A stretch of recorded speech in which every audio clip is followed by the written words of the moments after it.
Welcome to the IESF European Dota 2 qualifiers for 2024. We are already well under with the playoffs, and this is gonna be the lower brackets. I'm Waxen, joined by Black, bringing you the upcoming best of three series between Team Hungary and Team North Macedonia. Black, Hungary's coming off of a lower bracket victory, and North Macedonia off of an upper bracket loss. So the momentum in this one could be very interesting to discuss. Yeah, I'm usually siding with the lower bracket team that just won, especially in a sort of pickup team environment like this, where, yeah, momentum, motivation, team atmosphere is really, I think, half the battle. And in theory, Hungary should be pretty damn happy with themselves after their 2-0. And Sweden, they barely lost to Sweden. I mean, Sweden is not a bad squad, obviously, we know that. Yeah. But yeah, losing always stings. That being said, though, North Macedonia in the tournament itself, they really surprised me. I think they're a very strong team. Are they good enough to beat Hungary? Definitely. Will they beat Hungary by being handicapped? Well, that almost came out wrong. By being handicapped with having the momentum against them. Yeah, but I gotta say, North Macedonia, I would say, should be more than happy with their victory over Team Sweden. Of course, they didn't beat Team Sweden, but they managed to clutch one map out of them, that being the first loss that Sweden has suffered all tournament long. In the end, they pushed it over the finish line with a dominating game 3, but North Macedonia has shown that they have the tools that it takes to take down the big teams. And yes, the Hungarian squad is looking very promising as they're slowly awakening into this tournament, but they're playing without their star player. Low Skill has not played for them today, which means North Macedonia might have the upper hand considering just coming off of a best of 3 versus 5 very skilled and experienced players in Team Sweden. Yeah, generally why I give the advantage to the lower bracket team isn't just the momentum, but it's also because oftentimes the teams in the winner bracket actually didn't play. It's not the case here. They're both plenty warmed up. You could even argue that they're more than warmed up playing against Sweden, and as you said, even beating them once. Whereas Kosovo, yeah, I mean, they're not a bad team, but by no means the caliber of Sweden. So, in theory, North Macedonia is definitely well prepared. Well, now let's take a look at the Hungarian roster. We already covered the North Macedonian squad, and it will be Low Skill, who's not played today. He was actually replaced in their first series of the day by Solar, George, KDM, Sirix, and Solar. Wait, Solar played 2 roles? Huh. Anyway, we'll see. We'll see who they're actually fielding. This is their official roster. Maybe Low Skill has made time or can play in this best of 3, which I suspect would be slightly harder for Hungary than the first one of the day. And one victory here would obviously advance the teams and get them even closer to that desired top 5 that makes you qualified for the World Esports Championships. But yeah, these are the rosters. We kind of broke down what we expect to see from them. We talked about momentum, but let's look otherwise on the other matchups that are taking place at the same time. Black off stream, also part of the second lower bracket. Probably the spiciest one of them all. I gotta say, Poland versus Bulgaria. Poland, of course, without Nisha because he's right now in a very high contended match in the World Esports Championships. So he's not playing. And Bulgaria has had a resurgence with mind control. Who do you see that one, coming on top of that one, Black? Well, first of all, they're getting clapped. He's probably unhappy that he's not playing this tournament right now for Poland. But honestly, without Nisha, Poland is not bad. But Nisha adds so much firepower. He adds so much experience. He adds so much knowledge to the team that without him, I think Bulgaria is going to take it, especially after literally destroying Croatia 2-0. Who Croatia themselves, they're an amazing team in their own right. I don't really believe Bulgaria should even be here to begin with. I think they should have started in the winner bracket, slipped up here and there, but I think they definitely found themselves. They found the momentum. They found the way they wanted to draft, and yeah, I think they're going to take it over Poland, maybe even 2-0. Very possible. Very, very possible.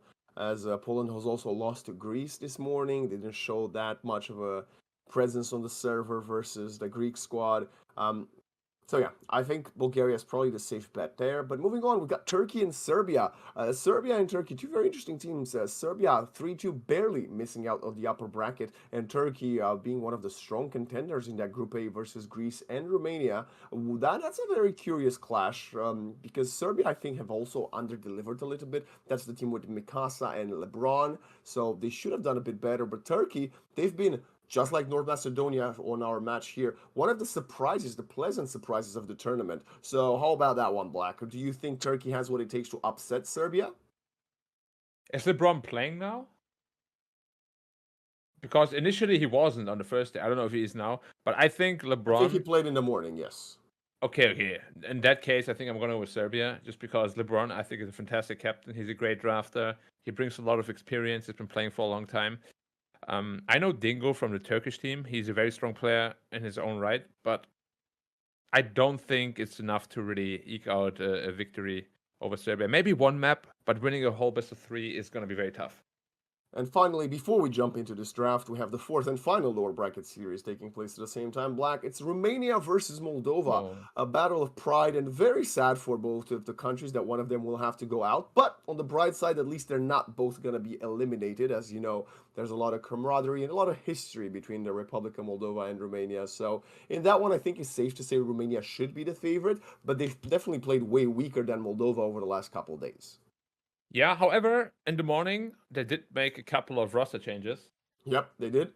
So two of them are out. Bone 7, my man, is no longer there, and Michael is also out.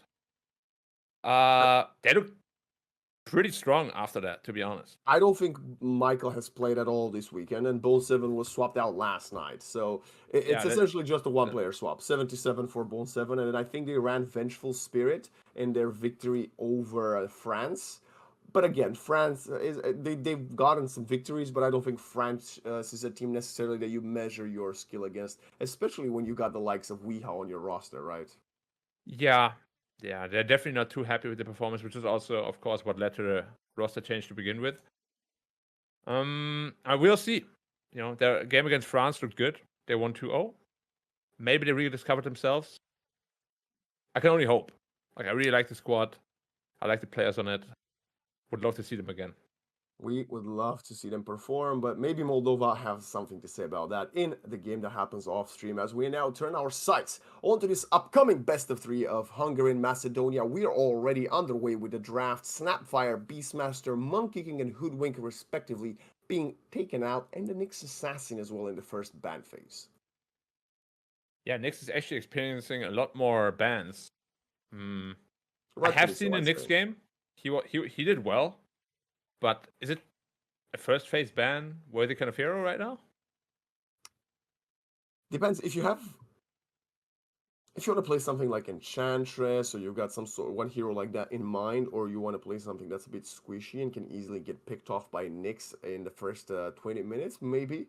Right, I would say the Weaver is something that if not North Macedonia wanted to play to pick, Nyx is a great counter to the Weaver because Nyx's innate ability can see you invis around in a 400 radius, which is I think that's kind of bonkers as an innate ability, but that is why I would ban the Nyx first phase, not if I want to ban the Weaver. Yeah, I mean, the fact that you're just a walking gem is kind of, yeah, kind of crazy. Of Yeah. course, a little bit of a nerf gem, but still. Like heroes like Ricky and stuff literally are almost unplayable. And I think Hungary knew what they wanted to do with this. The Sanking ban is, of course, Nyx, great counter to Sanking. North Macedonia might have liked to take that one. But again, first pick for Hungary. They will open up with the classic Tiny. I say classic. It's been picked first so often in the last 3 weeks, so it doesn't surprise me. There's a bit of flex there. The burst damage from the crash landing of the toss is great. And now North Macedonia will have to show us their response. But I think, Black, and let me know what your thoughts are on this. I feel like having overall last pick has been slightly better lately.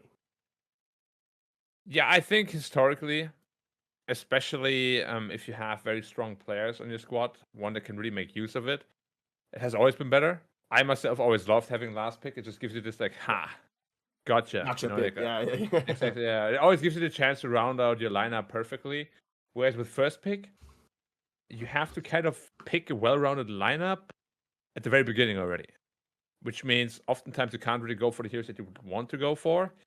But I mean, people and teams did get much better at drafting throughout the years, of course. So it's not as big as a deal as it used to be. But yeah, I personally definitely prefer second pick because I'm a cheesy guy. Cheese Master Black, Dominic Uh, Reitmer, cheese 111 right there on to my, that's my right, yes, to my right. A Shadow Fiend, great. We've seen a phenomenal Shadow Fiend yesterday when Nisha played it. He went 21-0-10, probably setting the highest kill record in this European qualifier for 2024. And yeah, if you assume this is a Shadow Fiend Tiny matchup, Tiny's good at sustaining himself, but a couple of Shadow raises and you start dwindling in HP. 100%. We've also seen it a lot in the carry role.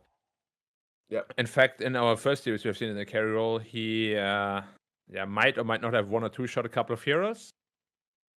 It's a strong pick. As I said previously, though, I much prefer it in the carry role. Yeah. Sorry, in the mid role.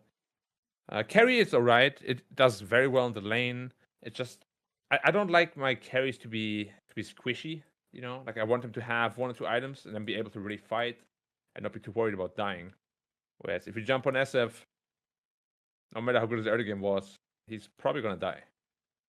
Well, just recently, I believe in the morning series of Team Liquid, we saw them play Shadow Fiend safe lane with Puck mid, which is a great combination. Great Yes, combo. it's not Shadow Fiend mid like you mentioned, but at least it gives you that, Dream Coil, a Requiem of Soul, you pushed him out of the coil. Sounds quite fun in theory, but we'll have to wait and see as North Macedonia is following through with the Jakiro. This hero that's become such a nuisance with this Liquid Frost over the last couple of weeks that he became a priority for a lot of position 5s, even sometimes ran as a position 4. It's a very strong hero right now. Like, can you just imagine for a second you get the SF with the slowing raises and then a Jakiro on top with two My slows? goodness. Like you're not gonna move. That Yeah. lane is killer, double range. Jakiro is also just an incredibly tanky +5, which is very rare to have nowadays. Like you have heroes like Eng with the lowest strength for the entire game, then you have Jakiro who's just like 700 health. He's like, come at me, boys. You know, it's a very Yeah. strong hero right now. Ice Path is incredible. Markiplier is incredible.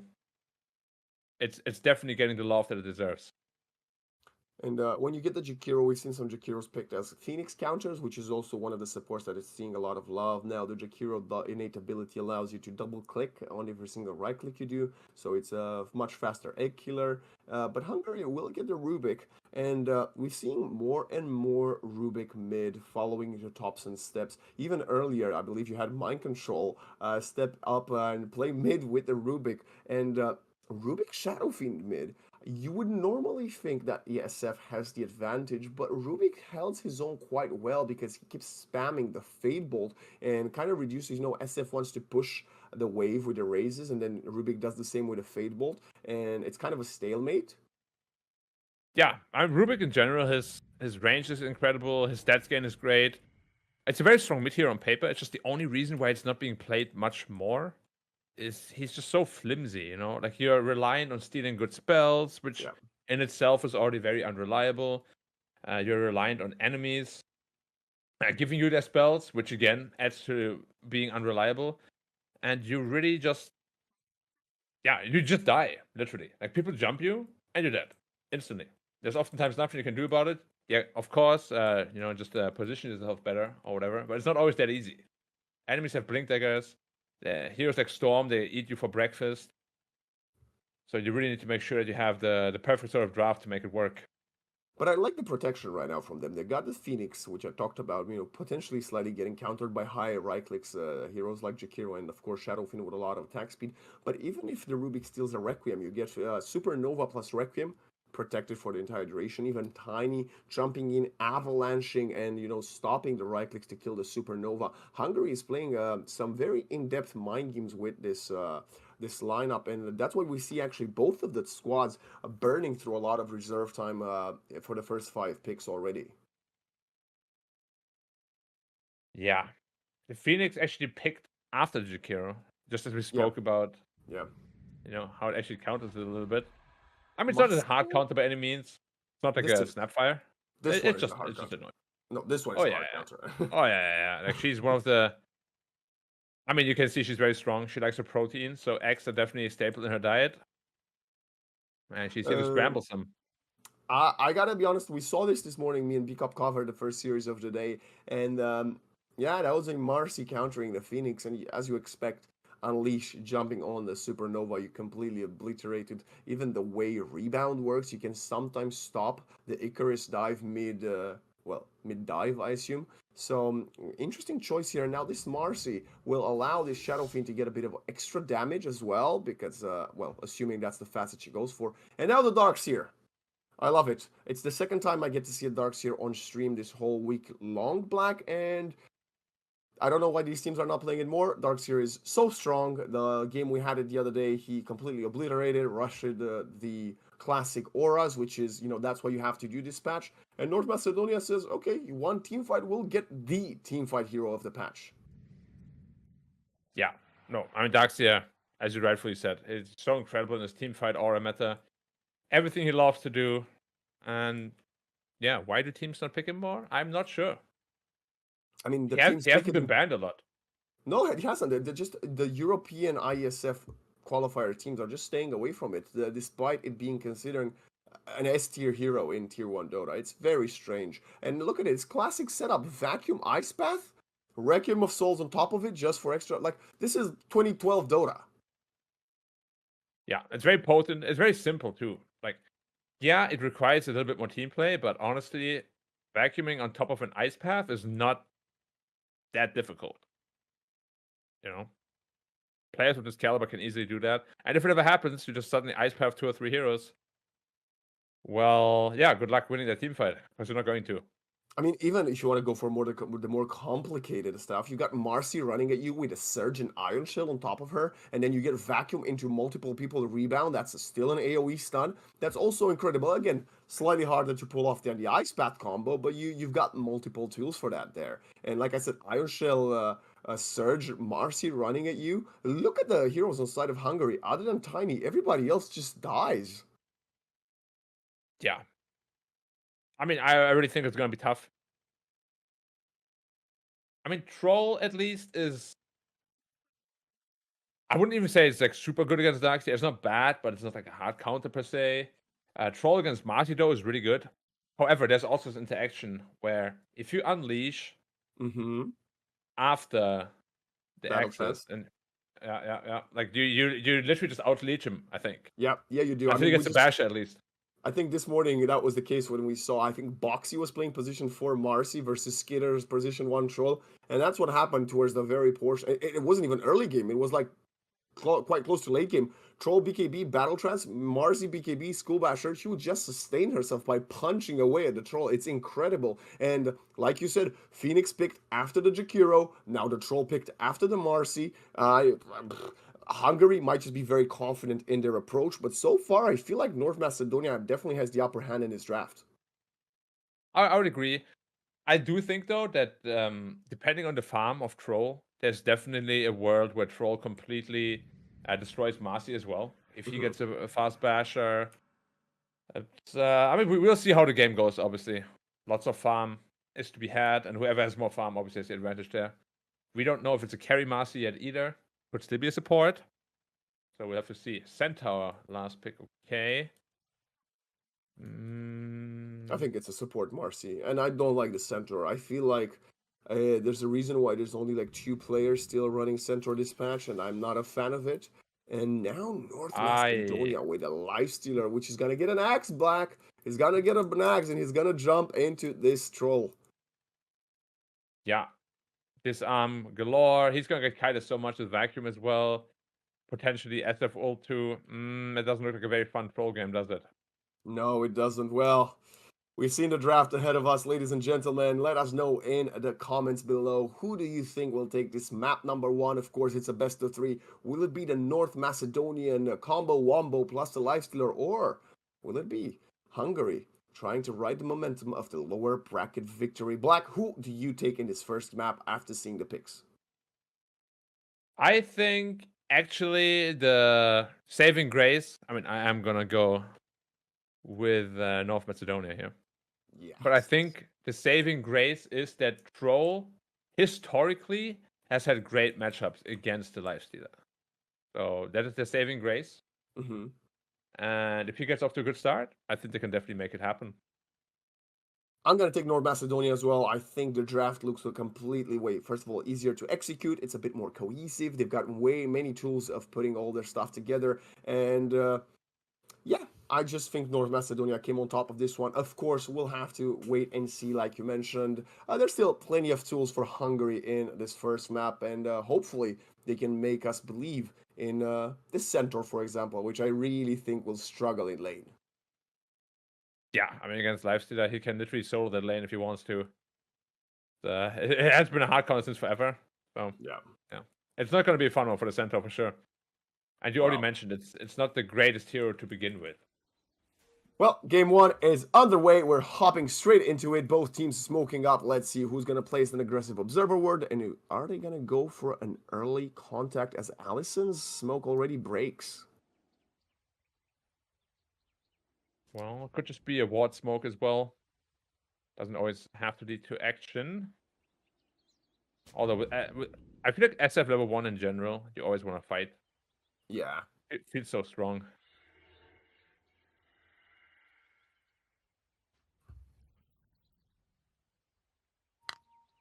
But I do feel like Hungary has the better level 1 potential. I guess you do have the Marcy with the possible Iron Shell to deal splash damage to all the Hungarian heroes, but no, I think it's probably best if you stay away from that. You got Avalanche or Toss to a potential Hoof Stomp, Telekinesis is there, Whirling Axes. I don't think North Macedonia really wants to go for this. Well, they don't want the smoke, despite the fact that they smoked. Yeah. I said, oftentimes it's just a smoke to get out the wards, basically. Also, sometimes avoiding the level 1 fight can actually mean confidence. Because like, if you're confident enough to start the game, as cookie cutter as possible, without anything strange having to happen, that could just mean that you're very confident in, beating them in a straightforward game. Because oftentimes the underdog will actually look actively for this first blood smoke. Yeah.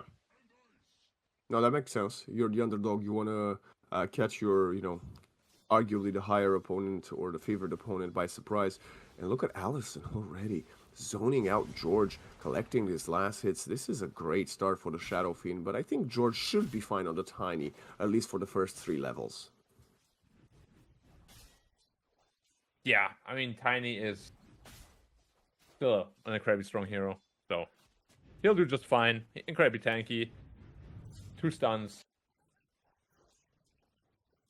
I'm so sad that they nerfed the lifestealer facet after I called it broken.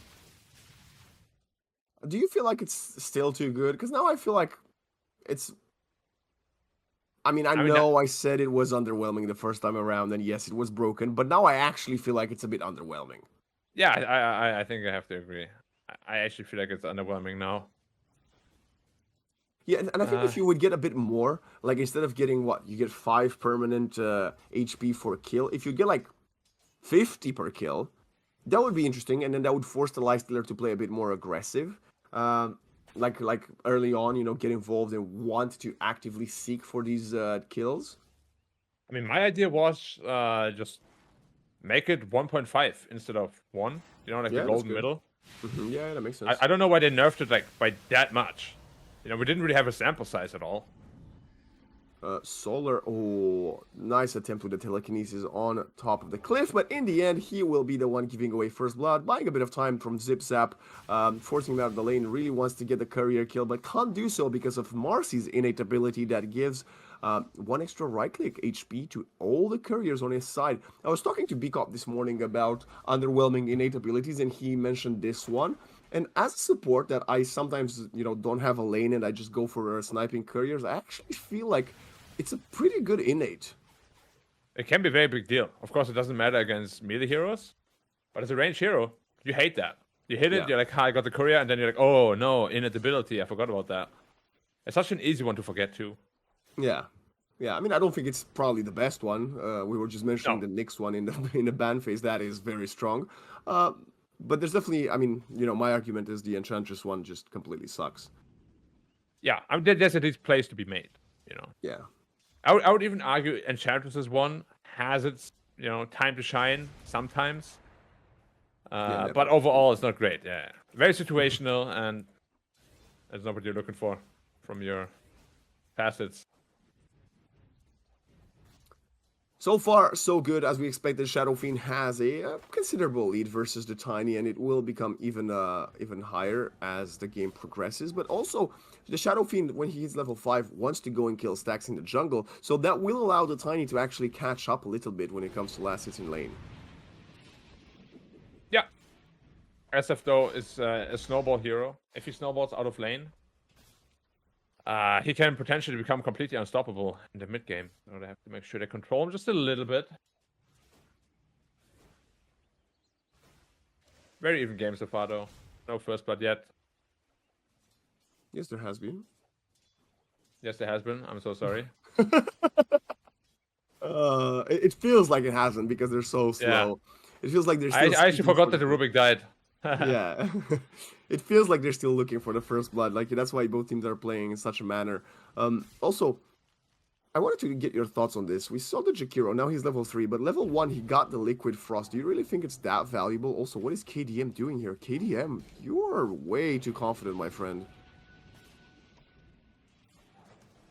Oh yeah, And so do you getting think? away, though. Do you think Liquid Frost is really that valuable that you get it level 1 instead of Dual Fire Breath? I think what makes it really good is it basically does what Dual Breath does, but with no mana cost. Yeah, but you can get it level 2, right? Yeah, of course you can. It's just, Dual Breath is very expensive. Fair enough. No, that makes sense.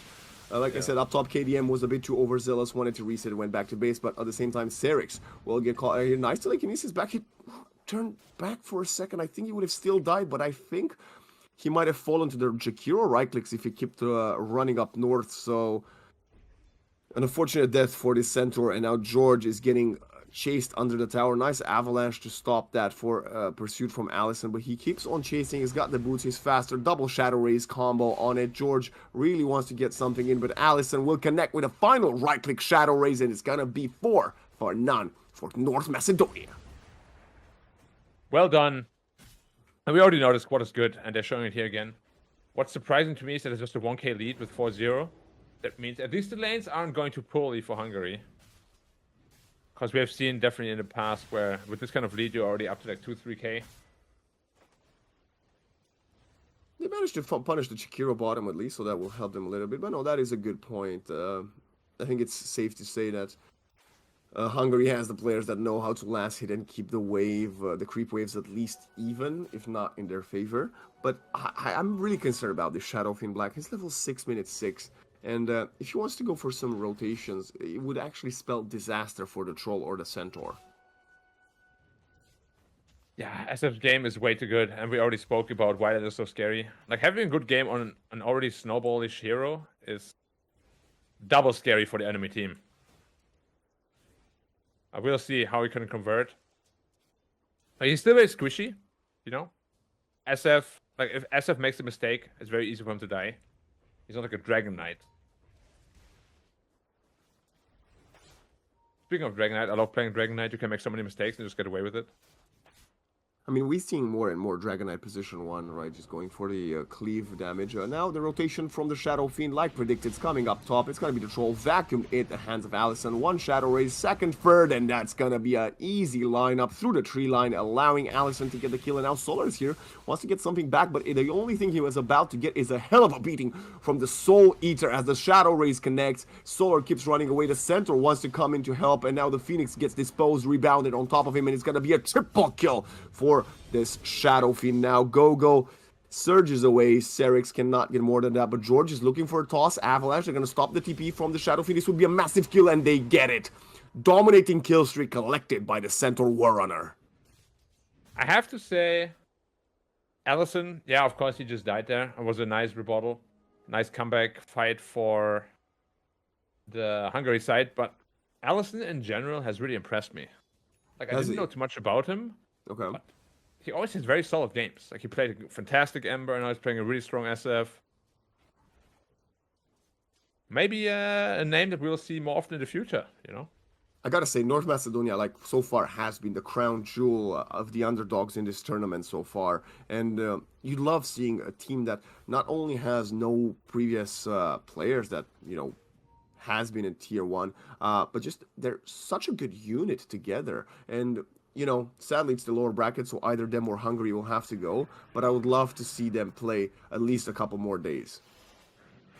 Yeah, but it probably goes the same for other people Goku? too. Oh, nice troll ult. And that's really the power of troll. You wanna dive him, he gets low HP. Well, guess what? He just uses ult, turns around, and crushes you. Now, that is the problem with Darkseer sometimes. If you don't do well in lane, it can get quite tough for you to farm up your items. Yeah. Because generally your support, if the lane doesn't go well, has nowhere to be. And it's also very hard to play Darkseer into Lifestealer. Lifestealer is one of those heroes. Wait, never mind. Lifestealer, same team. Wait, what am I talking about? Never mind. Ignore that thought. Already done? Didn't even listen to it? It happens, He's got a man. blink. Allison has a blink on the Shadow Fiend Black. Whoa, this is minute 9. That's So blink incredible. first. That's very brave though. Literally running 1000 HP SF. That's what Nisha did. It is what Nisha did, but Nisha is Nisha. So Allison wants to tell us he's gonna be the next Nisha. Come on, Black. A bit of hope. You were just hyping him up like a minute ago. Yeah, I'm just saying. Do you know I value stability over flashiness? He obviously doesn't. Let's see what he can make do with it. I think if he continues accelerating the farm at this rate, he's gonna be fine. Sadly, KDM is not an easy target to use the Requiem Assault on, as the Icarus dive could get him out of safety if there's not a Yules there. But if the Blink Dagger would have been first at minute 14, I would have questioned it. Minute 9, he could probably get a Yules by minute 15. Yeah. Minute 15, Yules blink. Getting cancelled? Oh. Okay, never Can I mind. get it? No. We just jinxed him. Look, I mean, sorry, but that's the blink dagger at work there. Oh, and now they want to go for H8 in mid, and okay, never mind. George is actually not going to go for the troops. I thought the Centaur might continue the rotation and go in for the Jakiro kill. And that's going to be the second time he dies in the last 2.5 minutes on the Shadow Fiend. I just want to say the only reason this happened is because he bought a blink dagger and blinked to the rune. Fair enough. Understandable. That's what the item does, you know? Like, you get really confident and you try to make these plays that you otherwise wouldn't be able to make to begin with. And It's being bought. yeah. Ooh, huge combo damage, but not enough to kill the Marcy. They're gonna have enough to kill Solar. One more right click will get the job done. The Rubik is not gonna escape that, and Allison will be more than happy to get finally the blink to good use after he purchased it about minute 9. Also, do you think Zip Zap used to be a mid lane player and used to like Storm Spirit before he transitioned to core to carry? Well, You know, considering the Zip-Zap. fact that, yeah, that he says that, literally. I'd argue so, yeah. Well, in other news, let's take a look at the network, Black. Both Wooden core- Bob. Yeah, sorry, go ahead. Both carries topping the network chart. Shadow Fiend about 400, 500 ahead of the Tiny. And the Darkseer also holding his own versus the Centaur. KDM is getting right click quite consistently by those open wounds and, of course, right clicks of Zip Zap's Lifestealer. But this Lifestealer is going to have a great timing and... now, Stampede up top, jumping in perfect onto 2 Avalanche toss, complete obliteration from Team Hungary. Now, Go just wants to go out of there, and I think he will be safe, but in the end, both of his supports have been obliterated. Yeah, and now the gold lead for the first time actually in the favor of Hungary, which... Now let's see, who has the better scaling? There's definitely a time where Troll hates fighting against Lifestealer post-Axe. Yeah. But before that, he's very strong against him. Yeah, like Axe is gonna be, what, 3rd, 4th item maybe on the Lifestealer? Yeah, I think it really depends on the player's preference. Like, and earlier... I mean, Axe is so good because you get like 4 auto attacks in as well. So it's like a good damage item too. In this game, I would probably get it relatively early. Probably 3rd item. We could get 3rd item, yeah, I think Radiance... I mean, I've seen Lifestealer go second, get Radiance into into Ags right away. So maybe this is one of those games. Look at Allison wrapping up around the tower. Marcy with the rebound and the dispose will also be available. Shadow Raises will actually going to allow the battle traps to come in. Avalanche toss Supernova, and they're turning it around. The Lifestealer's trying to kill the Supernova. Can he do it by himself? He cannot. It's too late. The Shadow Fiend falls, and so does the Lifestealer. And in the end, no, he's running away in the creep, infested, but melee, and what a toss, allowing George to get the kill. They did manage to kill the troll, but it's a 3-for-1. Well, that's the power of a troll. You don't burst him, he's definitely gonna press his ult, and once that happens and the teammates come in, spilling. Yeah, I mean, it's just not something you want to do, really. Like, diving a troll like that is rough. Was that a bit of a mistake from Allison's part? He got a bit too conservative, didn't want to use the Requiem right away. He went for the couple Shadow Raises first. Yeah, I think so. Like, the troll is the kind of fear where you have to go all in. You don't get punished like that. Oh, now up top, they're going with Serix. Wall of Replica, 3 Shadow Raises, Surge, and now Stampede gets forced out. Allison's still hanging around, but there are Mass TPs coming in, and they want to go on to Go-Go, but look at a perfect Ice Path onto 2. George now will eat a Shadow Raise a second, and now the Wall of Replica to slow them down, and a Macro Pyre to kill the Rubik. Icarus dive out of there for a second, but look at the Marcy. She is hungry. Kralot wants to get on top of this Phoenix, but the Troll is nearby. So is Serix on the center, but they're very low in HP. A bit of a miscommunication there. The first Shadow Raise will miss, but the second will connect. And Hungary now loses 3 players without getting anybody in exchange. Yeah, finally the fight going North Macedonia's way. Like, honestly, the bottom fight could have snowballed into much worse than what it did. So nice damage control there. I really hope SF is gonna go for, a little bit more stability-minded items. Like a BKB would be fantastic this game. And like, your job is literally you jump the troll with Requiem and you blow him up. Well, until he has BKB anyway. Oh, he even steals the minute 14 Wisdom Rune. That was there for a full 50 seconds before Zip Zap went to get it. And I'm going to tell you a fun fact. Right now, the Jakiro will pick up his own Wisdom Rune on H8. And this is the first Wisdom Rune in this series that has been collected by a support black. So far, the offlaners and, of course, the Lifestealer, respectively, were the ones to get it. What are your thoughts on that? Especially the first 2 Wisdom Runes. Don't you think that the support should have priority to them? I think we have actually seen that happen more and more, even in Tier 1 games as well. I think it highly depends on how good of a game your supports have. Wisdom Runes, as we see Go-Go potentially getting blown up, toss, and he's gone, yeah. I think if supports have really good games, enabling your cores with that rune, doesn't do too much harm. In fact, I would even encourage that. Because what is the purpose of the minute 7 rune? To get your support to 6, right? If they're already 6 or close to it, take it. Or, what also a lot of teams do, your support takes the lane, while your mid roams, for example, and then picks up the Wisdom Rune on the way back. That makes sense. Yeah, so either way, it's a win-win scenario for you. I don't know how you feel as a support, but when I get a lane as a support, I feel absolutely incredible. Yeah, that doesn't happen. Nobody gives me a lane.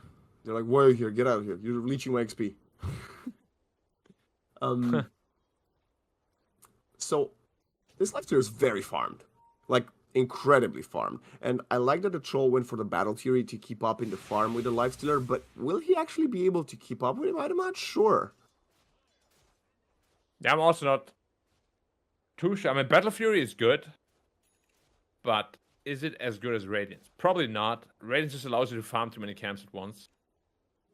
One of the other builds that Trolls go lately, which allows the Troll to be online and join with the team sooner, is Maelstrom BKB. So essentially use the Maelstrom as your farming tool instead of the Battle Fury. I think the Battle Fury is better in this particular matchup, but that obviously means it will slow down the progress of the Troll's BKB. Yeah, we have seen it in the past already after Battle Fury was nerfed. And lots of players experimented around with it, but ultimately going back to the Battle Fury again, it just makes more sense for most games. That auto attack damage is really noticeable. Do you think George is sponsored by Pepsi? Well, for them, I hope so. Oh, well, that explains why North Macedonia has been playing so well. But Zip Zap is about to get smoke gang and exploded. But his team is nearby, also in the smoke. The Jakiro smoke breaks, and now the vacuum does not connect as KDM gets out of there. The wall of replica and the Phoenix. Oh, that was a funny first shadow race, but in the end, it's gonna be a kill. A lot of stuff expended though for a single Phoenix kill that will be back in 30 seconds. Yeah, definitely not the highest priority target. But kill's a kill, you got a tower as well. So, yeah, opening up the map at this point, especially with the tier 1 middle, which is rightfully hailed as the most important tower in the game. Level 12 on this troll. 1400 gold away from having the recipe of the BKB. This lifestealer has a full Yasha on top of his Radiance.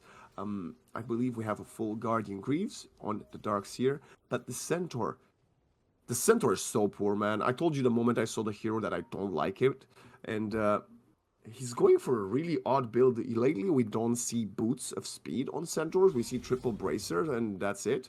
He still purchased the boots. I don't really understand it. But he still has the horsepower facet, right? I believe so, yeah. Because, I mean, the other one's just not as good. Well, in that case, I'm not sure why he did that. That's very counterintuitive, obviously.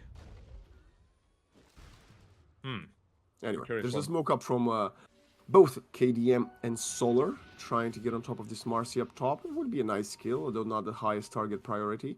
Let's see. Kralot, is he gonna get out of this? Out, nice avalanche. He's gonna get telekinesis tossed up in the air and will die in 3, 2, 1. Oh, the lifestealer is here, wants to turn around. He actually has Gogo nearby as well. There is no wall of replica, but the Shadow Fiend blinks ahead. Stampede to get out of there, trying to cut their own losses, but Gogo still goes. The wall of replica off of cooldown, vacuum into it, and now the separation of the Sun Ray. The end. Okay. That was kind of a strange one. Yeah, you thought something was going to happen? Nope. That's it. What's the saying? Live and let live, right? Do you think... Oh, nice blink out from the center. There's a full battle trance up top, but Gogo thought he was doing something smart with a vacuum on the low ground, but actually brought Ada closer. Nice Infest Bomb out to keep the Darkseer alive, and the phylactery damage from the tree throw will not be enough for George to get the kill. In the end, they both survive again. Double ultimates expended from both of their carries. I was just about to ask, when do you think we're going to see the first pick-off of the battle trance? And it wasn't then.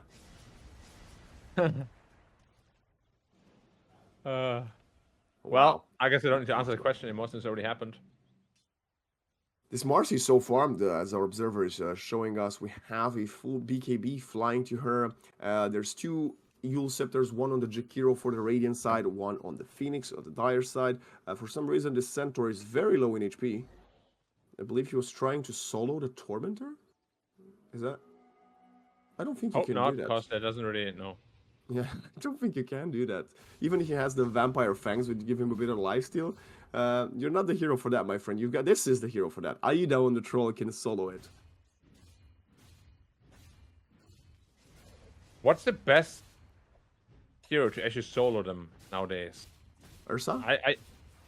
Ursa is a good one. No. That's super easy. Meepo for sure. Okay, well, that's different. Yeah, fine. Yeah. I really forgot about that. I was thinking about meta heroes, right? I was thinking like Troll, Ursa... Oh, right, okay. Yeah, screw the meta. We're anti-meta gamers here. Well, I'm actually going to say, I think this is probably one of the most heavily focused meta drafts we've seen in the playoffs, at least so far, if not in the entire weekend, because I feel like a lot of these teams had some preferences every now and then that were outside of meta, and I think other than this Centaur, which I'm not a fan of, all of the other 9 heroes are pretty viable. Maybe Marcy also not so much. Yeah, Marcy is a very hit-or-miss hero, but honestly, if you have as much farm as he has, you're going to have an amazing time in this game. Yeah, if you have that much farm, he's definitely going to be a hit, not a miss. Yeah. Smoke up. Stampede, forward. They want to get on top of the Jakiro, and they're going to find it. He does have a Yule Scepter, but he doesn't cast it in time as he gets bursted by the crash landing, and now the Marcy will follow in the afterlife.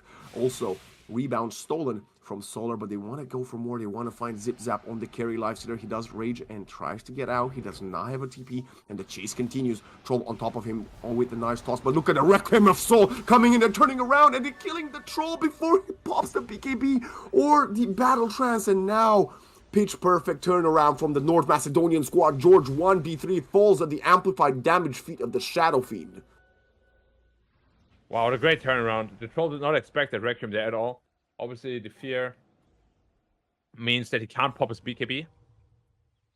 You know, it would be so different if they somehow had vision there and he was actually able to press his BKB. Fight goes completely the other way, but yeah, well done, well done. As I said, man, he's been impressing me this whole tournament long. It was a hell of a bait from Zip Zap, let's be honest. Though Zip Zap just baiting everybody in that tier 1. And I think Hungary definitely overstepping, not realizing they have yet to claim the offlane tier 1, allowing the Shadow Fiend and Darkseer to join in that team fight. Was a bit of a mistake. Aegis, boys, hello. Okay, there we go. I thought Gogo was gonna pick up the Aegis on the Darkseer, which is not something you want. Nah, it's probably one of the worst Aegis carries in the game. Is it? It's not that bad. I mean, obviously you have a Shadow Fiend Lifestealer, which are prime heroes to get the Aegis on, but I don't think Darkseer is the worst hero to pick it on. Oh, not the worst. I think it's, depends on the build too. Have you seen the punch build? I have seen the punch build. I love the punch build. I love the Ora. Ora, ora, ora, ora. Favorite JoJo character, Black Go. I have to admit, I actually didn't watch too much. What? Oh, I'm just keeping it for later, you know. How late is it where you are? But it would have to be the Zaweldo guy. Who's that? Dio. Hold. What's the time in Singapore? Let me check. You don't know what time it is? What? 12:40. At night? Yeah. It doesn't get much later in the day than that, my friend. You gotta go watch it. As H8 should have watched this potential gank. He's trying to get out there, but the Yule Scepter not keeping him alive for much longer. Solar has both Stampede and I think a Haster. No, just Stampede speed. But look at Allison, wants to catch onto this hasted Tiny. Now Solar will get disposed and killed by the double Shadow Rays again. 16 to 16. Very even in kills so far, Black. Yep, but of course every kill for SF means +1 additional soul. Every 2 souls means 1 additional ult line. So it can get pretty ridiculous. He's only sitting at +1 right now, but you know, you feed him too many kills. Gotta be careful with that. Is it permanent souls? No. No, he loses them when he dies. That would be hilariously bad. That's why in the case like Nisha, he just had like 10 additional ult lines, which is almost double the damage. They've claimed the mid-tier 2 tower, and the Lifestealer has a full Aghanim Scepter. Oh my god, we said this might be the timing when the Stroll will be completely shut down. And it's not that he has up until this point, but hasn't found as much success as he would have wished for. The SNY is also done for the Hungarian carry, but I think the value must definitely be for the Lifestealer here. Most definitely. Like the fact that the thing goes through BKB. I don't know why it does, to be honest. It's way too good. Oh, Phoenix. I think it's time to say goodnight. Zip Zap, +5 HP, permanent, up to 300 extra, based on his facet. Yeah, now it's more like a, oh, it's not bad, but not a wow anymore, you know what I mean? Yeah. Yeah. Gogo, I believe his next item should be a Aghanim Scepter on the Darkseer, right? He's got Pipe, he's got Greaves, he's got Blink. He could go Crimson Guard, I guess, versus the Troll. It's not that bad, but I think Ags sounds a bit better. You just punch the Troll in Battle Trance. Yeah, Axe is just generally a very good item on him. Shiva's Guard is also great. He has a couple of options, but Axe it should be, I think. Lifesteal not on the high ground. Glyph Forest. Maybe they want to go back. Maybe they want to try to kill a little bit more. Or do a little bit more damage. Ooh. Chasing the Troll. Be careful. Oh, who's chasing who? I believe Aida is the one being chased down. Look at the perfect macro pyro on top of him. He does have the BKB if he wants to get out there, but down to below half HP. The Jakiro will die, but look at the vacuum onto 4 targets, and now Aida turns around. BKB Battle Trance wants to get the kill, and the Jakiro will be the first to fall, but the Infest from the Lifestealer in the middle of the troll, and he will die to the Radiance Burn as soon as the Lifestealer is out. 3 heroes have fallen, and now George 1v4 Avalanche trying to get out of the Blinks in cooldown for a second, but he does manage to pull it off and get out of there to safety. But Gogo continues with the chase, goes in for a little punch. It's not, that's not an aura punch just yet, but look at Allison. Okay, a bit overzealous, has to use BKB, but they're gonna turn their sights onto the first set of racks in mid. Should be a pretty free one, especially with their lineup. Yeah, Lifestealer has reached a point where he's just a little bit too hard to deal with. The troll just looked hilarious. He was just staring at nothing. He's like, oh, well, I'm just gonna take a nap here. Second side, maybe even gone. The thing is now troll, for the entirety of the game, he'll just be a non-factor. What? Every team fight will be like this. Did he use the Supernova? It's on cooldown. I don't remember seeing it. He probably got scrambled by Marcy, if he did. I see. Well, he definitely needs a Lincolns on the troll, right? Yeah, there's no real other plays there. Who's gonna buy it? George on the Tiny, buying it and putting it on the troll, maybe? Well, their idea is, well, smoke out and try to catch them with the pants down. 13k Lito, and I really like how sticky they are right now. I say that, but SF is TPing bot lane, so they're not really expecting this. They're relatively sticky. They're not as sticky as they could be, but they're not going to find anybody with the smoke, as they're turning their sights on farming some tier 3 neutrals for the North Macedonian squad. We get a Nemesis Curse for the Lifestealer. Oh, and only a single tier 3 neutral already found by Hungary. That's a very optimistic Wall of Replica. Yeah, trying to give some vision, trying to slow him down. But it's a long cooldown. So maybe they're not a disruptor right now. You're not a disruptor with a kinetic wall, are you? No.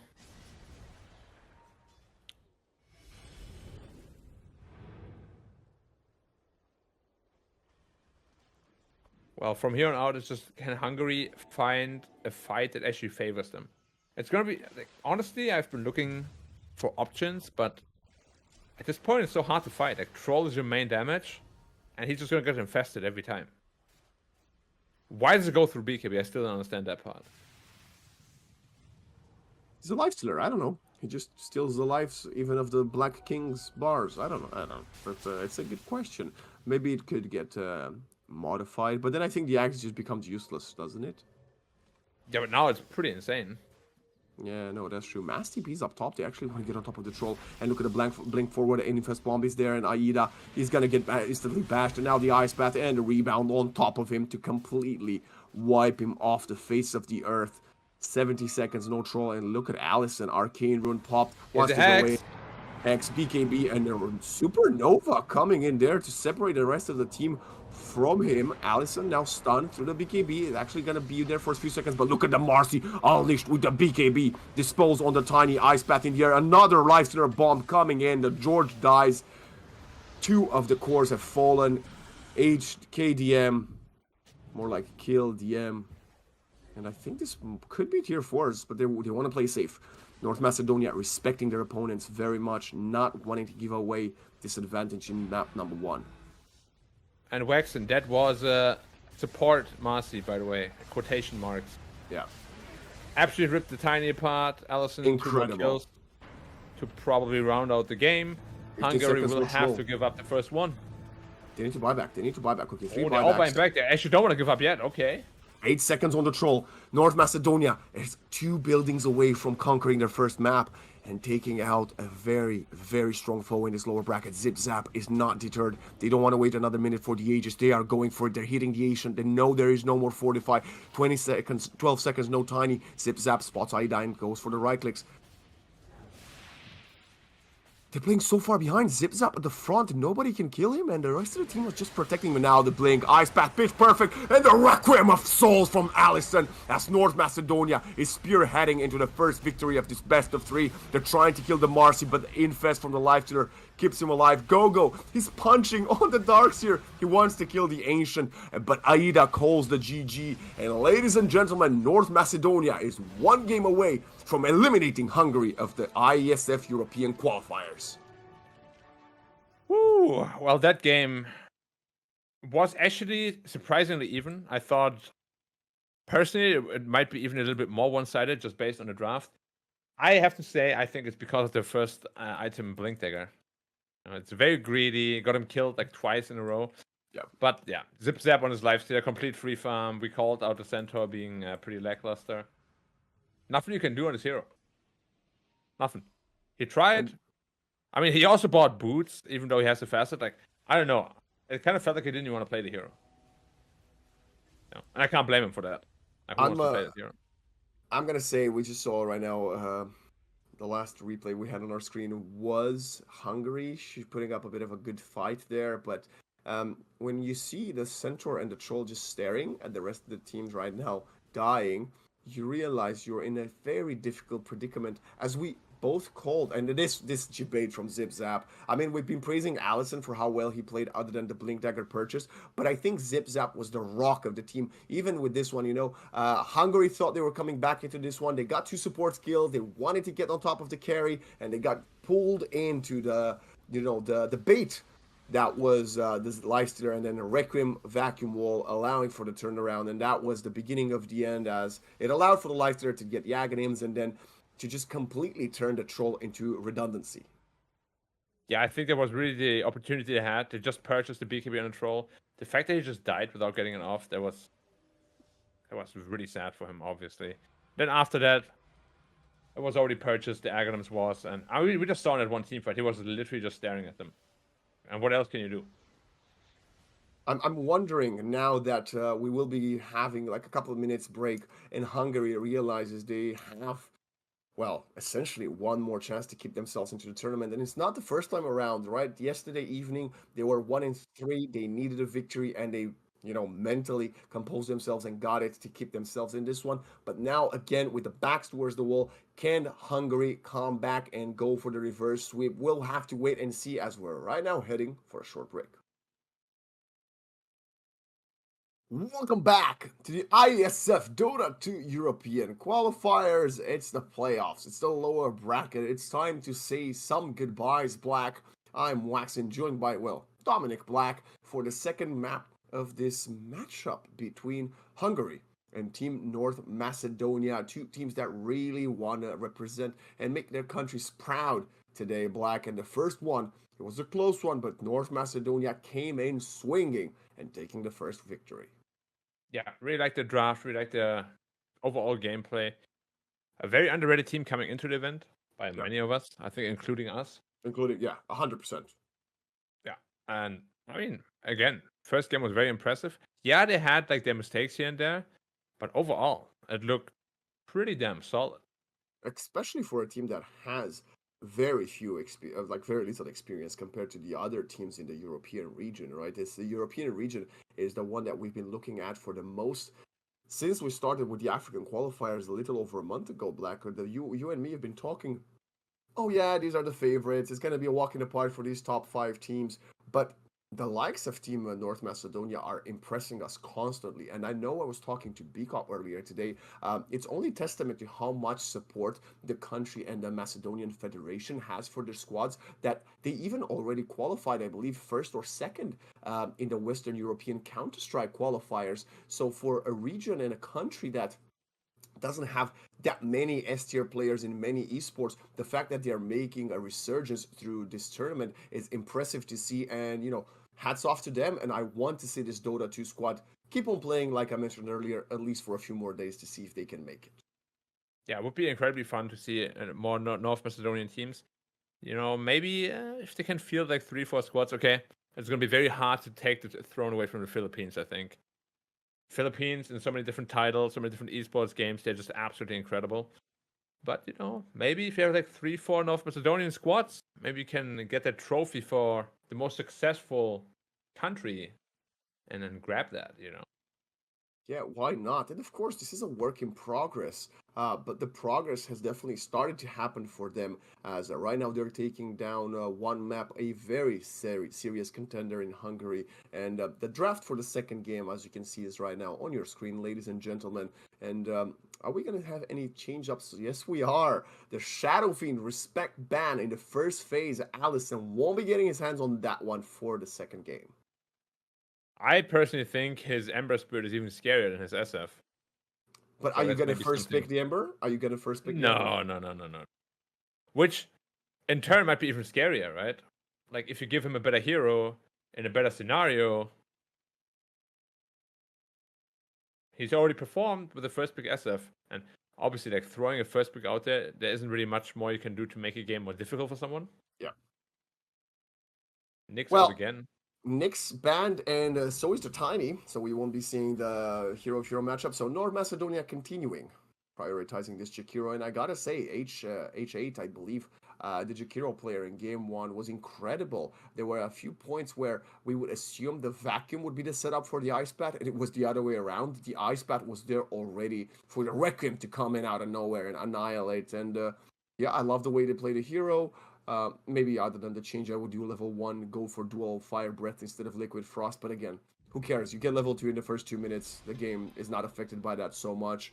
But Hungary goes for what I consider another hero very undervalued alongside the Darks here in the European qualifiers, Black, which is this Monkey King. Into a Jakiro, though. Traditionally, Jakiro is very strong against Monkey King because you just steal certain areas in the fight off. And Yeah. Monkey King absolutely hates that. I don't know. It kind of feels like a little bit in game one where they counterpick themselves and they've potentially done it again here. We have seen it a lot with the less experienced teams in this qualifier. They really just pick what they're comfortable with rather than what might be good in a given scenario. Like, I love Monkey King, don't get me wrong, but is it really a good game for him? Yes. I'm gonna say yes. I think Monkey King is broken. And I think Jakiro is the answer to him. Fair enough. I also do. I mean, I do think Monkey King is very strong. You're definitely onto something there, but it's just that strong. I We'll think see. I think if it's played properly with the Simeon stride on the side lanes, not mid lane like we've seen the last couple of games, I believe today and yesterday. So either as a carry or a position 4, I think that's where the hero actually, shines and proves why this tree dance cooldown, basically non-existent, is so strong. Uh, can Hungary make it work? Of course, we'll have to wait and see. But I think it's very valuable. Also, what do you think about this Morphling ban? Black. They banned it in game one. Are they really scared of the Morphling support, which is what we've seen this hero mostly do lately? Yeah, morphing support is very interesting, right? I mean, it's been Yeah, the played a lot, timeline. even in tier one. Yeah, I know. It's just we've seen Terrorblade support randomly pop up somewhere now. It's morphing support. I Sven really wonder where support all as these people well. get these ideas from. Yeah, Even Sven support is a thing, right? We don't know if this is going to be the yeah. position 1 for North Macedonia or the support Sven. I think both teams are counter picking each other right now. Darkseer going for the steal. Of course, great hero in the Darkseer. We just saw it. Why? And I'm glad to see it played more and more in the playoffs. And then the Sven, similar thought process. Hungary would love to get a Darkseer's Venom combo, vacuum into Stormhammer, and then complete obliteration. So the fact that North Macedonia has it lets me know that they still have something they're cooking up for the potential offlaner to line up these spells for the Jakiro and the Sven. Spirit Breaker. Interesting. I love Spirit Breaker. I think it's a super OP hero. I mean, a lot of people that play pubs hate him. They love having him on his team, but hate playing Yeah. against it for good reason. He just catches any sort of split push attempt. It's an incredibly oppressive hero to play against. What do you even do against Spirit Breaker, man? Like you can't play the game like you normally would anymore. Boundless Strike, that's what you do. You Boundless Strike, you vacuum here, and that's it. That easy, huh? I mean, I'm in for it. Show me how it's done. I'm telling you, I'm on Hungary's draft thus far. They got the two S tier heroes still available. I think S tier dispatch. We've got Monkey King, Darkseer, Beastmaster, and Weaver. Two of them are banned, two of them are on the Hungary side, and unless they like really misstep with their final two picks, I don't think this Jakiro, Sven, Spirit Breaker are going to be up to par. As Windranger is really good at dealing with that. Sven, right now, most likely a carry since we have Jakiro, Spirit Breaker probably 5 and 4. He doesn't like building an MKB, so he's never going to actually get on top of hitting through the wind run. I don't know. I think Hungary's cooking. I like the draft so far too. Will that be the case after all 5 heroes are there though? Well, Last game, the 2 last picks weren't the greatest. true. So let's see how they rounded the draft. But I mean, North Macedonia, obviously, they still have a lot of play left in their game. Like, triple stun already, lots of magic damage, lots of catch. And yeah, they don't have the best answer to Windranger, but if they can just permanently stun lock her, could be a good answer. If you don't have like a dispel against the wind run. Do you think this Wind Ranger will be played as safe lane, right? Well, that's the thing, it's very flexible. Could be a mid as well. Mm-hmm. Monkey King could also be a mid. So heroes like Ember that Allison really likes, they're a little bit risky now because Are they? yeah. I don't think so. I mean, Monkey King middle really, really strong. Oh, you mean for against... North Macedonia? Yeah, of course. Of yeah, course. Yes. that's what I mean. Yeah. Because Allison loves his Ember Spirit. And you don't want to counterpick yourself, obviously. Treant. Okay. Question mark. Treant Protector. Oh, I get it. No. Let them cook. Vacuum Overgrowth. They wanted something to pair up with the Dark Seer, and I think that's the thing they came up with, which is not ideal, but I can see the vision. What about that vision? Hungary's winning this game. Hungary's winning this game. Fuck this hero. You know, if they lose, you have to accept the dominance of the mid coddle. No, I will never do that unless I see unless I cover 10 back-to-back games where Coddle mid wins, and they're not winning. They're not winning. What is this? Why would you play Coddle into Monkey King? Monkey King just likes killing Keeper of the Light. He does. He does. I will see if it's a core monkey or a support monkey. Support monkey can't really do that much to Coddle. Yeah, he gets pushed away. That's true. That is true. Yeah, it must be. It must be a mid Coddle. Yeah, it must be. Unless I want to run a mid Spirit Breaker or Jakiro, which honestly would be even better for me. I don't hate that idea. I actually kind of like that. They're banning the Invoker.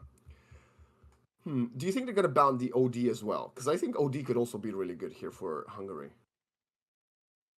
OD could be decent. I mean, there's a lot of players that could still be decent. I have not seen Allison on a Coddle. I mean, I've not seen a mid Coddle this tournament. Well, that's why we had better results than the other qualifiers, because nobody plays this atrocity. And what I guess he wants to rush Spirit Vessel. Is that the nuking is their answer to the Wind Ranger? I don't believe in this Coddle. You know me, and I'm not just because I'm a Coddle hater, right? I'm trying to make it make sense, and I guess there is a global presence aspect that Coddle goes for the tempo, travel boots, TP somewhere with a Spirit Breaker charge, and that's pretty cool. I mean, it is good against Wind Ranger though, right? Yeah, The Solar Bind is amazing against Wind Ranger. You run away, but yeah, you have 100 MS. Yeah. Blinding Light is amazing against her. I think, you say let Hungary cook, but I'm saying let the Coddle cook. And then I guess at some point he will get an Aghanims and he'll have the Will-O-Wisp, and then that's a good setup for the Jakiro Sven combo of Ice Path, Microply, or Stormhammer damage, maybe. But will that be too late? Will we have the BKBs on time for Hungary? Both teams are burning through a lot of time right now. And I gotta say, I love actually this Enigma ban from Hungary, because I think Enigma for North Macedonia would have been a nice final puzzle piece. Agreed. Would have made a lot of sense. Would have put the pieces together. Would have secured them the late game as well. Yeah. Now they don't really have the best heroes. Magnus? Nobody plays Magnus, but maybe they want to play Magnus. Heroes pretty dead. I mean, so is Centaur, and they played their last game. I'm just saying. I'm Well, just saying. and now it's banned.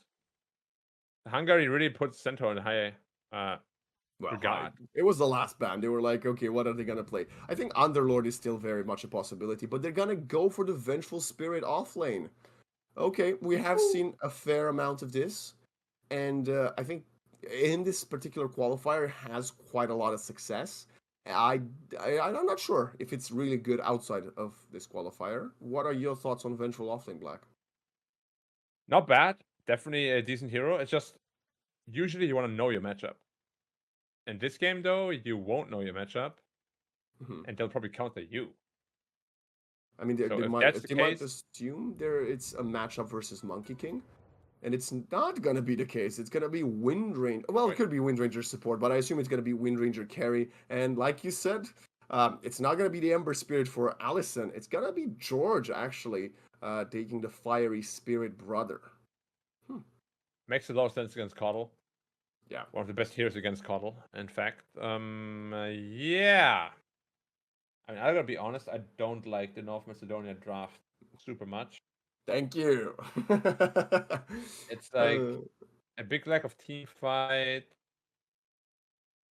Yeah, maybe they overcooked a bit. I'm gonna say that Hungary has definitely come on top of this one, and we might be heading to a game three if the draft is everything that we are looking at. But of course, you got to execute the draft before you can take it to that. And I also got to say, I think Vengeful is great at dealing with the Monkey King. But now that this Monkey King has been flexed to support, it doesn't really matter. Like, what are you gonna? You're gonna chase a Monkey King in the tree line with a Wave of Terror? You're gonna swap a Monkey King outside of Wukong's command, a Monkey King who's a support? I don't really think that's worth it, right? If this was a monkey carry, pops Wukongs, you swap him out, that's great value. Otherwise, I think Gogo might need to start reconsidering the way he's going to approach this and maybe even change the build up because we often see this Echo Saber build on Core Venge. I think this game, they're in desperate need of someone building an Orchid first. I mean, Orchid is just always an amazing item, right? Yeah. Yeah, as you said, they don't really have to. I mean, Coddle, historically was one of the heroes that could build it. Gets Okay. the additional cast range as well. So maybe that's the answer, but then he can't really rush the vessel that he would like to have to. We'll have to see. They drafted this how do we call it? Interesting lineup, let's put it that way. It's a pretty ugly one, in my opinion, but you got what you got. Gotta make do with it. Well, as we are ready to get into the second game of this lower bracket best of three, I'm just gonna quickly give an update to the other series going on at the same time right now off stream. And of course, it is Moldova versus Romania, where Romania have managed to take game number one, and Bulgaria versus Poland. Bulgaria also in the lead for now, as Turkey and Serbia are still playing the first map. So Poland and Moldova with a back towards the wall, just like Hungary is in this game. And let's see who's going to get on top of who as Solar wants to break the smoke of Hungary. To do so, well, there shouldn't be any action again. Well, I say that. But, maybe somebody has a sneaky move. The Monkey King. If they catch him and cut the tree, there's always some action to be had.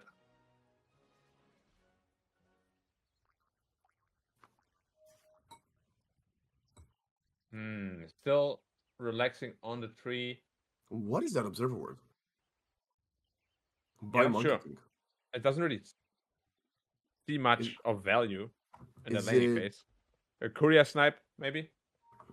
But it's not in the right position for career type. The only explanation I have for it is blocking the Coddle stack camp. But Coddle like camps the other camp, not like stacks the other camp, not this one, right? Yeah. Yeah, I'm not sure.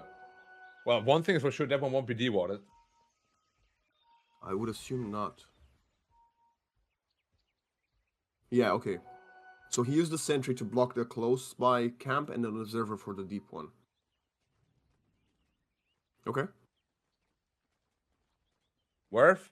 Question mark? I don't know, expending an Observer Ward so deep into the enemy jungle so early on, I think just going for the sentries might be slightly better, but we'll have to wait and see. As Solar, we already see how pesky he can be. 3 dance, no cooldown, hopping in and out, and now he's going to use um, just to go side by side with Serix to eat a ton of damage from both the Jakiro and the Sven. That was not a calculated jump. Be a little more careful. One more dual breath, Darkseer might be in trouble. He started, of course, without regen. So a little bit more greedy, has to wait a while longer. I sadly think this is actually the go-to build. You go without regen in lane and you get 3 gauntlets of strength. I assume that's what It is, but at the same time, if this happens, you can be in big trouble. He gets the courier, but he's gonna allow at least Solar to kill the Jakiro. Potentially one more right click to get the job done, and he will get it. But of course, Sven getting the gold influx and the Darkseer missing out on some of that will be pretty bad. But at least the Monkey King will be happy, I suppose. Monkey King is a great support to transition into a core later on in the game. Yeah, we've seen it time and time again. It's a very strong hero in the right scenario, for sure. But so is Venge. And she's putting in the pain right now. Honestly, what was that? I didn't think too much about Venge, but she could be the missing piece of that puzzle. Oh, not again. Oh, you just have a 1. And you have no TP. Fine. He's fine. He's fine. And I can't say the same thing about this KDM tree and down bottom. Treant Protector.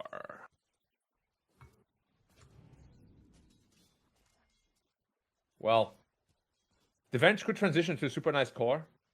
I actually kind of like the pick. Again, the entire draft is just not very stable, which is why I didn't like the overall picture. Oh, not again. What is happening? There can be the Darkseer trap. Why is the Darkseer playing so aggressive? You just need to pop an Iron Shell and then hope to get some gold. Like that's the name of the game. I don't understand. I know you've got a monkey which is strong, but it's not worth it. Speaking of not understanding things, why is Gogo overstepping so deep, allowing Aida to connect with another power shot and get the kill? Maybe it's been a long weekend, Black. I mean, it has been. For the players that don't have enough experience to run so many games in a tournament back to back to back, including 2 best-of-3 series in a day, it might catch up to some of them. And now George, what a surprise, most likely punishing this very useful Keeper of the Light mid. I think another steering change and he just kills the Coddle. Well, I hope he's not gonna die that easily. That would be pretty sad. No, that hero deserves this fate. Wow, actual hater. Yeah, absolutely. Personal vendetta. I'm a hater and I'm proud of it, especially when it comes to Coddle mid. Otherwise, I'm a lovely guy. You can confirm that, Black, right? Oh, look, you said that our observer is not going to be deworded. It has. Allison bought 2 sentries for himself, and now Zip Zap losing his career because Solar is just doing Monkey King things. Yes, your Darkseer is really struggling, but you don't care. You're a Monkey King. Your job is not to even be there. Yeah, screw him, right? I mean, in a sad way, that is the way to play Monkey 4. It is, yeah. You're definitely on courier duty. H8, okay. Serix will get out this time because he has level 2, so he has a point in Surge. And look at the damage. Gogo, again, punished by this wind range. Oh, never mind. Never mind. Almost punished. But yeah, lanes are obviously not going too well this time around. As we already said, their draft is very flimsy. If they don't get out of the lanes pretty much perfectly, I don't really see how they transition to the mid game from there. Wait, for which side? North Macedonia. Okay, yeah, of course. Okay, Gogo, this time around, I don't think he'll be able to sidestep the power shot. He shouldn't be able to, but he does. I don't understand how is this possible. I think that's 3 power shots missed in a row, allowing Gogo to survive, which, of course, he doesn't have a good lane at all. He's like 9 last hits behind a Wind Ranger, but he's still there. He's leeching XP. He's not being sent back to base. And he's doing better than the Darkseer, I can say that much for sure. Yeah, he is, but Darkseer is very easy to catch up with, whereas Wind Ranger, Sorry, Vengeful. vengeful. Not so much. Yep. Okay, set up top. Is there an Iron Shell on top of this Monkey King? I don't think it's the case. And the overtime damage from H8 will kill Sarex all the time bottom. They're trying to get on top of Gogo for once. Would really want to. Aida was going to try again. Sidestep from Gogo. And it's a complete disaster as Gogo is completely outmaneuvering this Wind Ranger. Finally dies to the right click. But up top, the Jakiro also falls to the Monkey. And it's going to be a 2-for-1 trade favoring Hungary. Although these power shots are very entertaining. They're going to go again with George rotation, level 6 on the Ember Spirit. They're trying to get on top of Zip Zap. Has the armor. Allison comes in to do absolutely nothing other than steal some creeps. And then he will make his way back to mid. Yeah. You can't tell me the Coddle TP was valuable there. Zip Zap was safe no matter what. Yeah. Oh, not now! It's safe, well... Okay, turn around. Zip Zap 1 HP, dies to the Boundless Strike. Allison tries to connect, but George has a haste rune, so he will get out of there. Now the charge coming in from the Spirit Breaker. Really want to get on top of this Ember Spirit. Does not have enough mana for anything, and the Illuminate is actually going to chip him at the very edge. And it's going to be the carry for the mid laner trade between the two squads. There we go. Coddle is showing again why he deserves to be in the meta. Absolute S tier pick, yeah. Yeah. Great contribution. Could have been anybody. I guess if you played, I don't know, Crystal Maiden mid, maybe not. Don't hate on CM. I love playing her. Well, she's not as strong anymore now that ult doesn't give armor, but... Minute 7 wisdom. They're gonna steal it. Nice charge, and they could even kill Solar's Monkey King. Tries to dodge with the shapeshift, but now H8's gonna come in. Solar, nice fairy fire, keep him alive, and vacuum pulling him back. Even the Sven is there for a little while, but he will not be able to help these supports as both of them will fall. That is a huge rotate, even Aida here, and that's gonna miss another power shot. At least Sarex gets a double kill with the Iron Shell. That is not a skill ability to connect with. I'm gonna say it's worth it. I don't like that Wind Ranger TP though. Now Venge is completely free farming down there. That's what I mean. It's worth it for North Macedonia. Yeah. What are you doing in the meantime as a Wind Ranger? Like, why did you even go there? You wanted to throw another power shot. Oh, Power shot is great. Are we up to 5 power shots that Aida has missed? Well, she just answered that. No, he got it. He connected with one. He's breaking the curse. Just as you asked the question, Wind Ranger said, I don't think so. Why is he top? I don't understand. What's happening right now? They've swapped lanes? Like, yeah, they have. Darkseer is bottom now. And now Focus Fire gets used? And he's gonna die.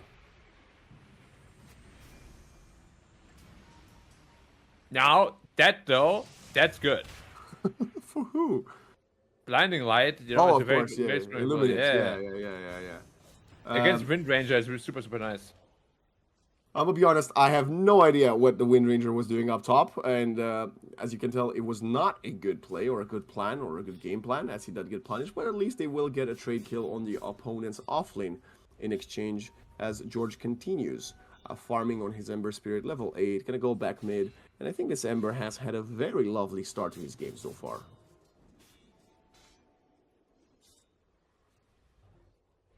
As I was praising the enemy's Ember, he picked it up himself. Wants to show the people that he can do it as well. But What, Black? What is the best Spirit Brother you play? Like, which one of them you'd say you're the best? Storm, for sure. Yeah. Gogo comes back to lane to die again. The swap will buy him a bit more time, but in the end, there's no power shot needed. And now the Jakiro's there with the Macro Pyre to just, you know. I think he was top and he wanted to go back to Fountain quicker. So instead of TPing back to base, he came bottom to be sent like that. I think that's good. Hey, you want to be part of the fun, you know, part of the party. Coddle now has Spirit Vessel completed, so there's a lot of potential magic damage coming out, but Ember doesn't really care. You probably want to get on top of the Wind Ranger with that. I think Wind Ranger is like the only one you can actually kill.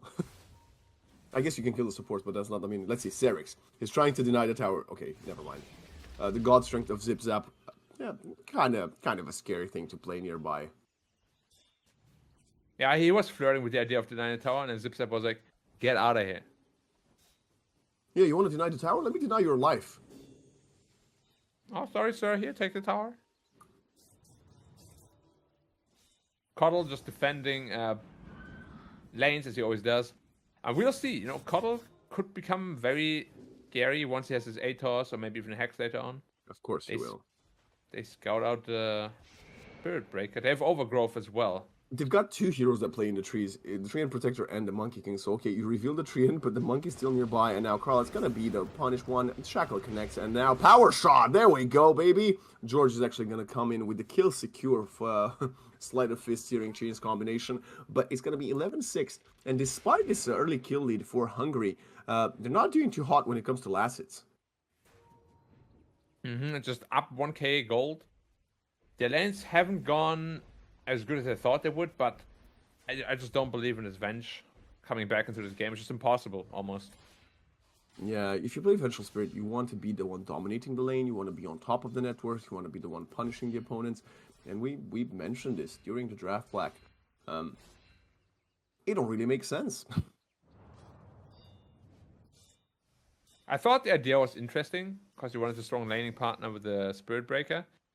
But if it doesn't work, it's a very risky pick. And yeah, it could just backfire. However, you know, it's still good for the mid-late game to get some nice swaps, potentially comboed with the Hex of the Cuddle. Focus Fire Or bottom. you... Well, he's still fine. Yeah, Ooh, nice charge.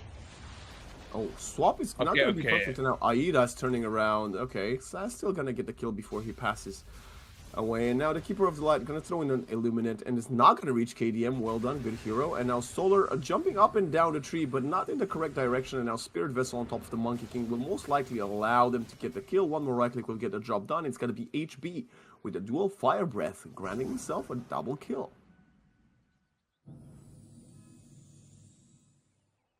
Once again, making it look pretty easy. Now they actually did for the first time in this game in the gold lead. Wait, who? North Macedonia was in the gold lead very, very briefly. For like 2 seconds. Oh, they're charging bottom. Nice shackle from Aida. Turns around, and Spirit Vessel and Illuminate are doing a lot of good job. But this Wind Ranger's trying to run away. Where is your Ember Spirit? Finally arriving, but you lost your carry. It's going to be a bit too late. And now let's see, can you get any casualties in exchange? Alison's running away, but George has no more mana. Sleight of Fist will not get the job done, and now he's 1v3. Again, where is the rest of the team? Finally, Keeper of the Light dies, but George, stop spamming abilities. You're charging his one. That's why he's killing you guys. He ran out of mana, and because H8, the Coddle and the Spirit Breaker kept using abilities, they gave him 7 extra 1 charges, which gave him another Sleight of Fist. And because he had an Arcane Rune, the mana cost is way less than normal. That's how he got a triple kill. That's incredible mistakes from North Macedonia there. Yeah, well, it's a tough call to make, right, in that moment. And the mage there also a fantastic pickup. Basically, yeah, securing him. How many kills was it? 3? 3 kills.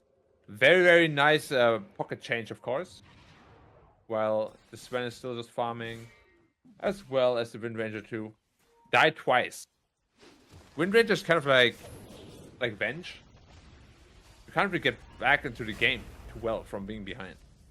Okay, they're a bit deep this time, and nice cutting of the tree from Kralot. Not gonna allow Solar stealing the Wisdom Rune, and he will pay with his life. But again, Monkey dying, allowing the Ember Spirit to get out is fine, even if the Treant Protector of KDM will follow suit as well. But in mid, that's gonna be very important. Wind Ranger losing her life to the Keeper of the Light. It's a massive victory for North Macedonia. So yeah, 3 for 1, that's pretty good. If it was only the supports, not that crucial.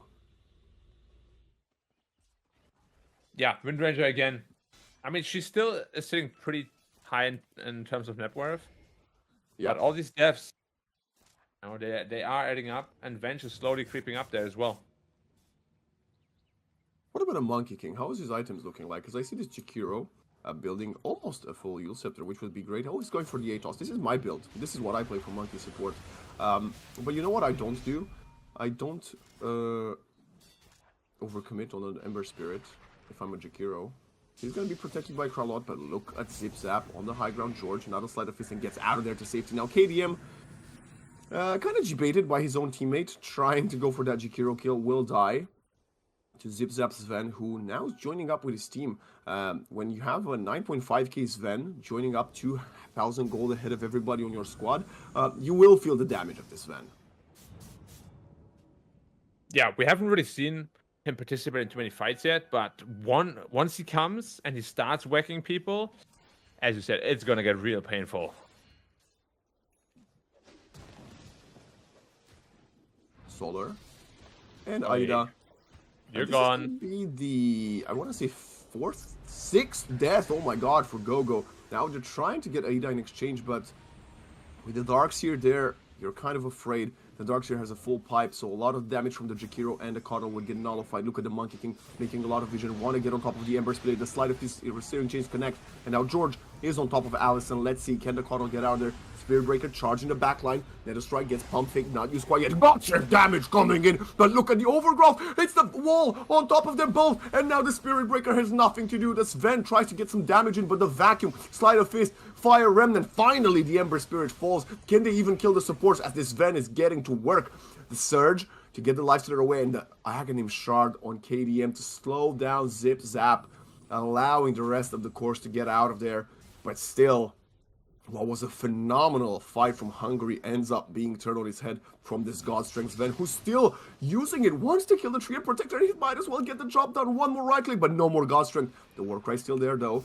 KDM sidesteps that, but Zip Zap has his eyesight on Aida. No wind run available, but the Primal Spring to jump in. They could all sacrifice themselves to him, and now the Wukong command coming at the very edge on the isolated part of the map. Allison cannot even get a single kill. The Illuminate doesn't connect, and now Power Shot, pitch perfect after Shackle, and it's gonna be a double kill for the Wind Ranger.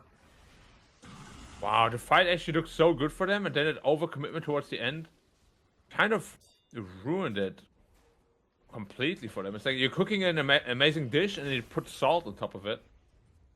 A lot of salt. No, you put sugar on top of it, and that's what ruins it. I mean, I like sugar. I wouldn't say it ruins it.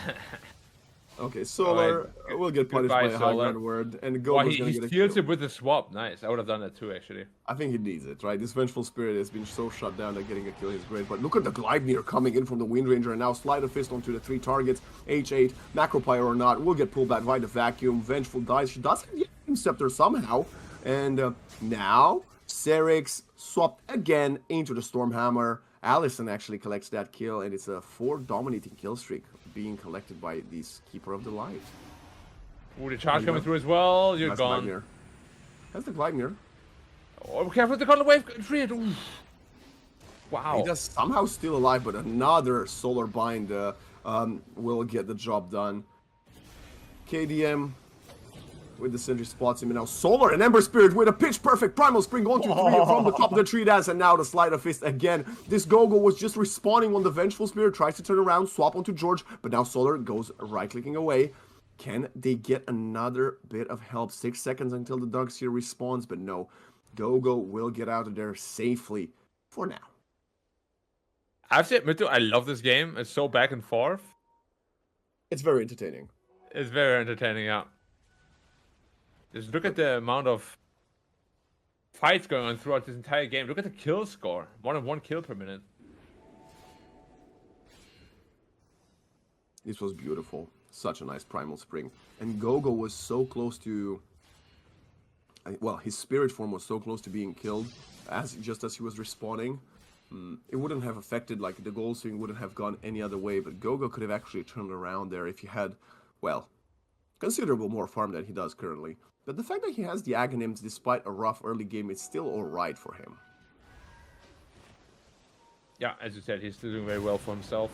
Oh my god, look at the catch, the swap out. No! You sacrifice yourself, but that is a very beautiful Macropyre. Is it going to be enough? No, I don't think so. And now Gogo's going to lose both his life and the spirit form. Spirit barrier from the swap. Nah, doesn't count. Okay, Gogo, you're playing core, not support. You're not meant to sacrifice yourself for position 5 Jakiro. Not like that, yeah. And if you do, let me know. Let's play some pubs. Save me, please.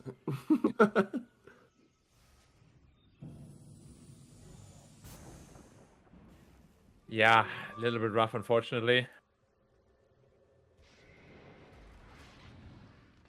And It's okay, guys. Carter will carry. Said no one ever. well, at least he's a team player, right? H8 is just turning into food. He has 5 and 9. Doing a lot of magic damage on the Jakiro, which is what he should. But he doesn't really have the setup, and that's what we talked about since we saw the draft. It's great to see the Jakiro, Sven, but they don't have the luxury of a Darkseer. They don't have the Enigma that, you know, goes for the black hole and then you pop the Macropyre. Even that top swap to save the Jakiro, it was very nice turnaround with the Macropyre, but nobody followed up. Yeah, and of course they also had the pipe, which means it's pretty much instantly nullified as well. Yeah, it's tough to play Jakiro into pipes. I mean, most of the damage is magical to begin with. It's a big problem with Cuddle Middle as well. You tell me. I know. There's a lot of problems with Cuddle Middle, but there's also a problem with Gogo walking up the high ground when there is no observer wards of his team. And yes, this charge will come through and it will kill the Spirit Breaker, but at the cost of your own veg, is it going to be worth it? Nice. ATOS actually going to slow down the Darkseer, and now Zip Zap actually zipping and zapping, but look at the Aghanim Shard from Solar to get out of there. I think he might escape Spirit Vessel. No, final charge into swap will kill this support Spirit Breaker. And again, no matter how many mistakes, no matter how bad the Vengeful does, and no matter how bad this Coddle sucks, this Sven can always put the team in his back and carry. Good damage from the Venge. Good damage from the Venge as well. Yeah, I mean, Venge, you know, you're laughing, but there is a world where she will transition into a decent core later on. Yeah. So yeah, we'll see how it all ends up going. We now have a I don't hate the position right now, to be entirely honest. Sven is doing a lot of work. The only question mark I actually have about this draft is I think the supports on the Radiant side will actually have a bit more value going into the ultra late game than the Jakiro Spirit Breaker, but not by a huge margin, right? It depends only how farmed and how big this Monkey King gets in minute 35, 40. Yeah, you're probably right. Monkey King right now, though, he's not super farmed, he's not super poor. He's having a decent game. But North Macedonia realizes that they have the tempo with this Sven being the most farmed hero on the map, and that's what they're smoking up. This is the correct way of approaching this. The only question is, can they get on top of this pesky Ember Spirit? This seems to be the nearest hero to them, but the Sven's beelining bottom. He wants to kill. That would only be a Treant, though. That wouldn't be a massive kill. As, my god, Zip Zap is level 20 now. And I think they could go Roshan here. Level 20, yeah. It's kind of ridiculous how farmed this Sven actually is. It's got 300. But it's a Sven, you know? Yeah. It is a hero that can get kited very hard on late game, especially by Treant, Wind Ranger. They have a great kiting lineup. So yeah, we'll have to see what he can actually end up doing. Giving up the first Roshan for free, Hungary decides that they want to keep on farming, they want to split the map, and I actually think it's the correct choice. I don't think you want to fight just yet. I think they're waiting for a couple of bigger items, and the only question is, can you kite the Sven and North Macedonian squad around the map for full 5 minutes? That's what I'm not sure you can do. That is indeed a very good question. Mass TP's top, and someone is being charged. It might be this Wind Ranger of Vaida, who doesn't have a Blink Dagger but does have BKB Gleipnir. Oh, Serix! What a vacuum, and now the Nether Strike Kralot. I think you might have just debated yourself, and he's gonna die before the rest of the team arrive, but a swap in time. This time actually very useful, but he's still dying to the overtime damage. Aida is orchided up, but the BKB will get popped from the Wind Ranger. They're turning around, they want to kill Gogo, but he is also very tanky. That is a university hero, as Black would say, but Wukong's command for the separation more than sufficient to kill the Vengeful Spirit, and now get out there. Don't engage with its spirit form, because she will have another swap. Yeah, I'm gonna be very careful how you position yourself from now on out. Well, again, game is absolutely even. Literally couldn't be any more even than it is right now. What a treat, honestly. We've had so many one-sided games. So this is absolutely, yeah, it's a treat to watch. Oh, KDM. I believe there's... Wait, who has the gem? Oh, it's the same sentry from about 20 minutes ago. It's not the actual same one, but it's placed in the same location. But now, the Ember has a Gleipnir. You're talking about this kiting, and now, oh, Keeper of the Light. Wait, guys, he's a Storm Spirit. He'll get out. Oh, no, he's not. Another Gleipnir, and all of these will actually be very, very good versus a Sven. The lower his BKB duration will be, and I think he's used it quite a fair few seconds. It's definitely not a 9-second BKB. We're looking at, let me just check. Sven has a, nope, never mind. He's got a 9-second BKB. Okay, later on, when he has a 6-second BKB, the multiple Gleipnirs could actually punish him. Yeah, we'll have to see when it happens. But as we said, the kiting game of the Radiant is very strong. So yeah, I'm not too hopeful for his late game, unfortunately.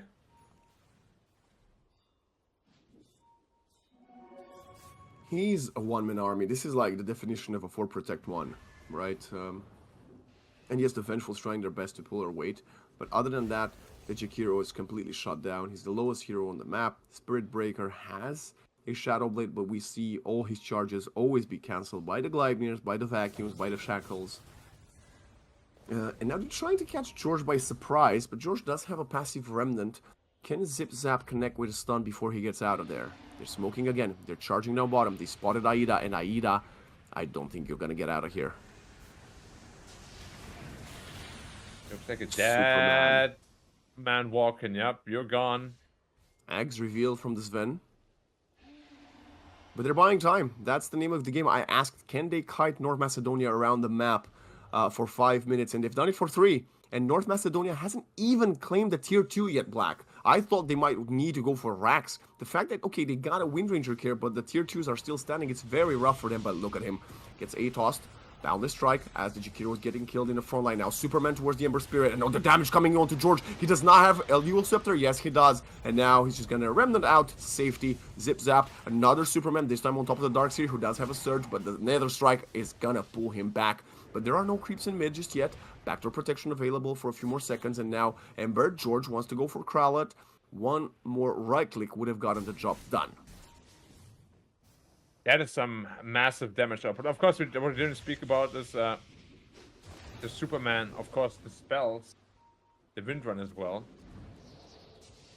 Zip Zap turns around. BKB. It doesn't have God Strength anymore. Now the Gleipnir's gonna catch him. The Aegis is still available, but he will pop it. Now he needs some help, and he needs it now. Vengeful Spirit will get killed, and the swap is not gonna be there in time. After Sven is trying to get some work done with the BKB, they managed to kill the Treant Protector. Yes, they are. And now George and Aida trying to get on top of the Sven yet again, but they will be happy even with the Spirit Breaker kill, which they're gonna get. Illuminate doesn't do that much, but now the Ice Path Pitch Perfect on top of the Monkey King. The action continues, and look at him flying in, dispelling the Wind Run, getting the kill done. George sidestepping, going north. No more mana, no more remnants, no more HP. How angry are you that Coddle is winning right now? I don't think he's winning. He's getting carried. Yeah. But he's still winning. You know, it counts. My point is, they didn't claim even a tier 2 with the Aegis. They might do it now, but those were 6 minutes where no objectives were taken. That's all I'm saying for now. Of course, Zip Zap has skyrocketed his net worth even further, and he will be going for the MKB next. But I think Hungary is doing all they can given the circumstances. Oh, 100%. It's very interesting to see like how far ahead the Sven is of everybody. He's an absolute monster. And Alchemist earned, you're gone. There's the power of Vengeful now. Didn't have the best game, but the power of Swappers is so strong. Might end up dying here. No. And you gotta stop prioritizing Gogo. We've seen the last couple of skirmishes where they're prioritizing this Vengeful Spirit. She doesn't care if she dies, guys. She doesn't care. She will still be there. You need to kill the supports. You need to kill the Coddle. I mean, hell, you need to kill the Sven, but that's pretty impossible. Yeah, the Sven is perhaps a little strong for you right now. Just a tiny bit. A smudge, as the British people would say. Oh, there is...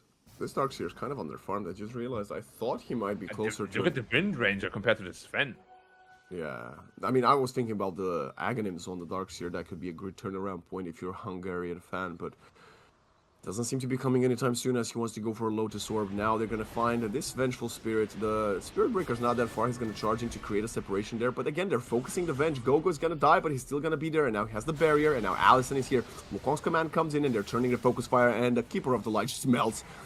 in a matter of seconds. But now Nether Strike on the Venge, and look at the amplified damage. Zip Zap wants to truly zip and zap the opponents. They're actually gonna get dispelled by the Yule Scepter, and now KDM using the Overgrowth for more separation. They've managed to kill 2. If you're on the Hungarian cores, you need to get out there. You want to kill the courier. Aida, you've definitely overstayed your welcome. Vacuum to give him more time, but the charge and the right clicks will get the job done. Swap onto the high ground, and now Serix will follow in the afterlife.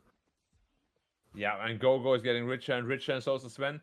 That's the thing with Venge. Like, she will become a very strong core, right? I mean, she already is, to be honest, with her net worth now.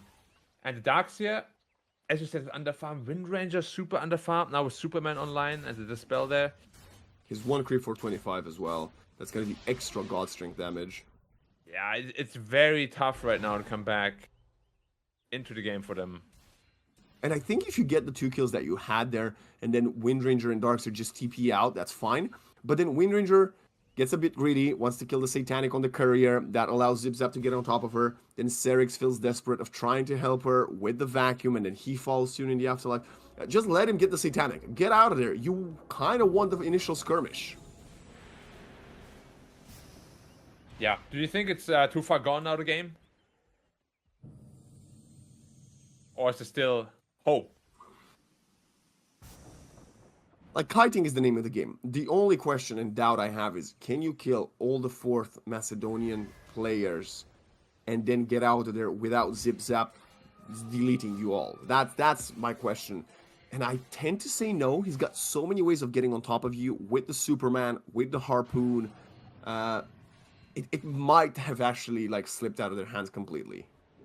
It's not just that, it's also... The Venge is perfect at catching heroes, right? Coddle, amazing at that. So is Spirit Breaker. So they don't have any lack of disables or stuns. Yeah, as you said, it's going to be tough. It's going to be very, very tough to escape from the Sven. And if he hits you, he's going to 2-shot you.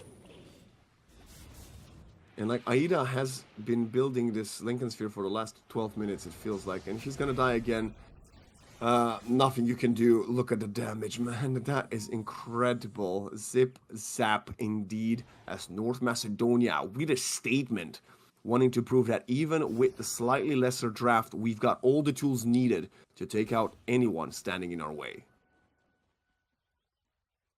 Yeah, it is very, very, very interesting how this entire team just went completely under our radars. Now they're going to be in the lower bracket round 3. Most likely, game is not over. Darkseer, Wombo combo. There's always a chance. A very slight one.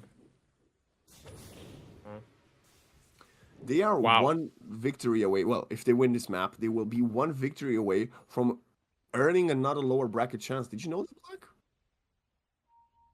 Where you get 2 lower bracket lives? So if you make it to lower bracket round 4, right? Yeah. You then have another lower bracket chance, which is a 1v1 with the other lower bracket 4 team that loses for the final slot. It's a 1v1 mid? I hope not. Although I actually think it's an actual best of 3. Okay.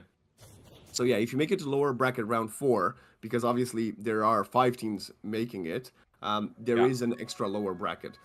Which I suspect most likely, looking at the way this looks, it could be a battle for the ages between either Bulgaria and Macedonia or Romania and Macedonia, depending who wins that matchup, I think.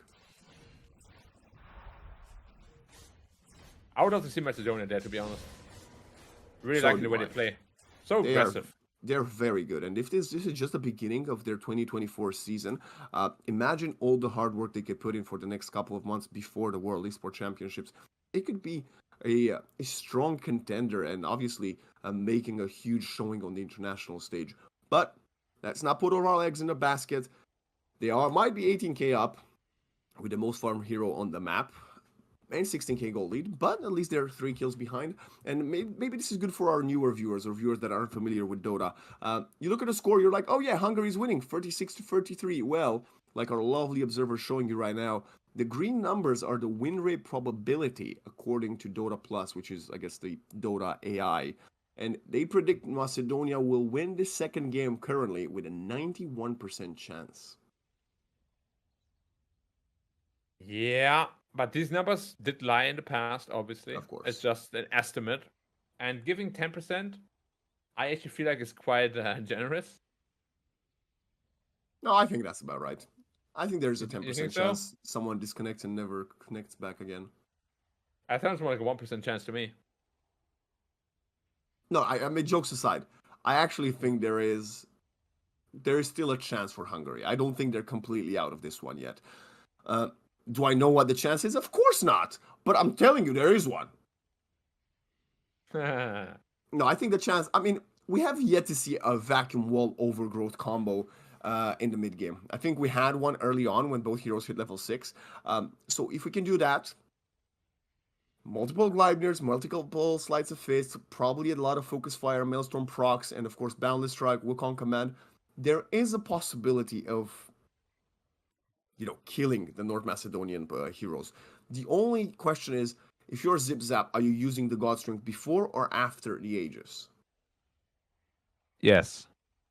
Yes, okay. You are using it. That's No, good. I think you used it before. You have the Satanic, like one hit is literally going to bring you back to full life. Another question, Black. Have you covered Turkey at all this tournament? I have not. Nope. Neither have I. So Turkey, just like North Macedonia, one of these teams that are making a hell of a showing this qualifier, are currently 1-0 up versus Team Serbia. So two great underdog stories we have right now in this Dota 2 European qualifiers, I gotta say. Yeah, it could potentially get very interesting for the last couple of spots there. Well, we have a bit of a pause, so I can update you a bit more with some of the other results. Romania has actually completed their victory in 2 games versus Moldova. So, well, I can now confirm that whoever wins Turkey versus Serbia will be facing Romania tomorrow. And that was in the second round of the lower bracket, correct? Yeah, that's correct. So the same side, but the opposite part of the bracket as the match as we are watching right now. All right, so they also have to win 2 more. Yeah. Gotcha.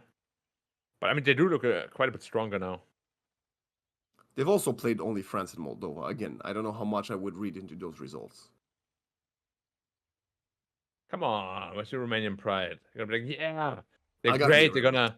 I gotta be realistic. Okay. Let's be honest. Until I see them face off versus Poland, Bulgaria, I guess North Macedonia or Greece, I'm not gonna make any other conclusions. Yeah, Roche is falling. Relatively quickly. On the bright side, I guess, if Sven wants the Aegis, he doesn't have all the items on him, and he's not gonna get the Aegis because he thinks he is immortal. That means Allison, who's been a, cannon fodder, will have 2 lives next. And they also have, of course, the halberd now. No, the halberd, sorry, the flag, the banner. Halberd. In order to make the creeps immune to damage, of course. Hey, it kind of looks like a halberd, come on.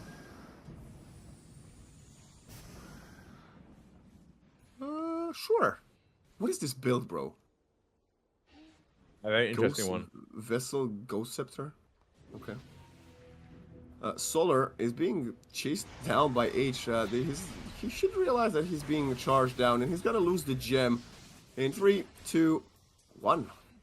That was easy. Zip zapping in, killing Solar, dropping his gem to the ground, and he does have a buyback on the Monkey King. The only question right now is for Hungary, who the hell are you gonna kill? Vengeful has double lives, Karl has double lives, the Sven you can't kill. And even if you jump someone, Venge can always swap you from like full screen range. Yeah. I think Venge is ridiculously farmed now too. I actually think this might be game. You're right, 10% was too much. Okay, well, Zip Zap has the God Strength, he's gonna use it. Armor's not gonna help. Swapping the Treant Protector who was charged from the long range Spirit Breaker. There's nothing you can do. I genuinely think you gotta give up Mega Creeps here. I mean, God Strength would expire in about 25 seconds, but the banner gets dropped in, Vacuum Wall. They're trying to kill Gogo again. Fine, if he dies, it's whatever. He has a second Spirit Form. Range Rex is the first to drop. Power Shot, long range damage. Illuminate coming in for a bit of an extra heal. Wind Ranger gets silenced and Gogo wants to go for another swap. He does have it. Look at how deep he's playing. He's playing under the wall. And now Bandle's trying to jump on top of this man. You didn't want to do that, Solar, did you? And the Gleipnir coming in to kill the Vent, but she has another swap. That's the way the Spirit Form reset works, and this Vent continues to get to work as he gets the kill onto the melee racks, but they're going for more Vacuum Wall under the Wukong's command, and the Focus Fire, the buyback from Gogo, doesn't want to use his Spirit Form, only the Jakiro will die, but that is the buyback from the Vengeful Spirit, and double buyback from the Radiant supports as well. Huh, okay, so now where's it leave us at? They didn't manage to get the Rex. Lots of buybacks forced off from both sides, and maybe 10% was right after all, huh? I don't know, Black. They're smoking up. Hungary realizes this might be their tempo, but the BKB is off cooldown. The God Strength is available. I think you missed your 20 seconds window when the God Strength was not available. They're trying to get the Spirit Breaker, but do they have the dust for it? Okay, they do. They're gonna kill him right away. And now Gogo's there. Gets punched by Serix. He does not have a shard. And look at the pitch perfect jump in. Buyback from the Spirit Breaker. Lotus Orb, Shackle onto this Vent. Nice Vacuum Wall for a bit more separation. Trying to pull him back in. And the swap is coming through at the right moment with a Magic Missile long range. But the Searing Chains are doing a lot of good job. This Vent doesn't want to use the BKB just yet. He's holding it and the Vengeful's gone. Does have a Spirit Form, but the kiting has started to happen. George, nice sidestep with a Sleight of Fist. And look at the Superman. It's gonna be the Wind Ranger dying. She does have the buyback on the damage. It might just be too much. No more vacuum for 5 seconds, but George is trying to get out there with the Fire Spirits, and he's gonna break the Monkey King's tree with the Fire Spirit. Oh, Allison, I forgot that we had a Keeper of the Light in this game. He's doing stuff in the enemy's base. Okay. Good job, Allison. Hey. Everybody did their part, including the Coddle. Where was he for that entire team fight? he was doing things, okay, pushing lanes. Sure he was, okay. So they're still trying to defend, obviously, here. Coddle has the Aegis. No God Strength. As well. You No don't God want to Strength. lose your... Ooh, that's what... Perfect swap. George, does he have the buyback? I don't know, but he's definitely not going to have the HP to sustain himself through that. No buyback, no more range racks, no more melee will follow. And this is going to be Mega Creeps. Well... Game is not over yet for them. What they think, anyway. Lotus, BKB, Superman in the fountain, they're pulling him in. Zip Zap, you might be going into that focus fire from the fountain, but the Satanic says, no, no, no. I am the one killing you. I cannot be stopped as North Macedonia wins in a 2-0 dramatic fashion, eliminating Hungary from the European qualifiers. Yeah, making it look very easy there towards the end. Honestly, their draft in this game, I don't think was very good whatsoever. Yeah, it was. They made it work. Early game looked a bit shaky, as it should with their draft, honestly. Made it work anyway. You know, a fantastic team. Zip Zap MVP, Lifestealer stunning performance, Sven carrying the squad. He played really damn well, yeah. He must be. Like, look at this. I mean, this is towards the later portions when he was already ultra farmed. And we saw some snippets right at this very last team fight, Black. Of that kiting danger that we talked about. They were kiting them very well, but when you're so far behind, you can only do that for so long, right? And in the end, it was a bit too late for Team Hungary, who will sadly see the end of their 2024 and Team International season. But with a star as bright as North Macedonia, I am so excited to see what the next coming 2 days of qualifiers have in store for us. Yeah, let me just check real quick. So they are going to play who? Poland or Bulgaria? So rematch with Bulgaria, potentially. They were up 1-0, right? Bulgaria was up 1-0. That is correct, yes. Okay. Well, I'm going to say if it's Poland with Nisha, they have no chance. But I think the rematch versus Bulgaria is going to be harder because they're going to be much better prepared. It's a best of 3 as well. Of course, yeah. But if they can beat Bulgaria again, dude, like they well deserved everything they're getting. It's a big if. If they can get over that hurdle, I told you, if they can beat Bulgaria tomorrow or Poland, of course, that means they will get the third lower bracket chance. The only question mark I have is, are they going to be able to do it? And I like this, because North Macedonia keeps having these question marks, but they keep proving us wrong, right? They did it in the group stage with an incredible group performance, 4-1. They did it today, despite starting off on the back foot with a loss to Sweden. Still put on a great performance, won one game, and now came in versus Hungary, bounced back from that loss and 2-0 victory, impressive fashion. If they can replicate the same success tomorrow, I'm going to be a believer. Yeah, I just need them to. The first draft was amazing. The second draft, I don't think you can afford that against a team like Bulgaria. They will punish you much more. And yeah, like if they have the drafting down, I genuinely believe they could beat either of the teams. Well, I also have to say at the same time, they're very versatile. We've seen that today, and we've seen that, I believe, in a couple of the last few days of the group stage. They're playing a lot of heroes, which is great. But also, if you're a team that's not experienced, it could be a risk of you putting yourself in scenarios of what you draft stuff that you think works, but you get countered by the opponents and you get shut down, which was a risk here. But in the end, the skill level and the consistency of Zip Zap got them over the finish line. Yeah, 100%. Stellar carry performance. I still think the rest of the team obviously they lifted their own weight as well. They pulled their own weight. Cuddle. I mean, you hate on him, but he did pretty well. I think he did pretty well. Fine. Yeah, but yeah, Zip Zap definitely masterclass performance. Well, that is it for today, the third day of the European IESF Dota 2 qualifiers, ladies and gentlemen. Black, do you have any final words you'd like to say to the stream before we close down for tomorrow? Let's go, Macedonia! You're making us believers. The national pride of North Macedonia is, it's a fever that's coming after all of us. And tomorrow we will return with more Dota 2 actions from both the upper and the lower bracket. The teams are fighting for the first top 5 seeds to make it to the World Esports Championship. I was Wax and that was Black. It was a pleasure to be here with you today. We will see you tomorrow for more phenomenal best of 3 action, and stay hydrated.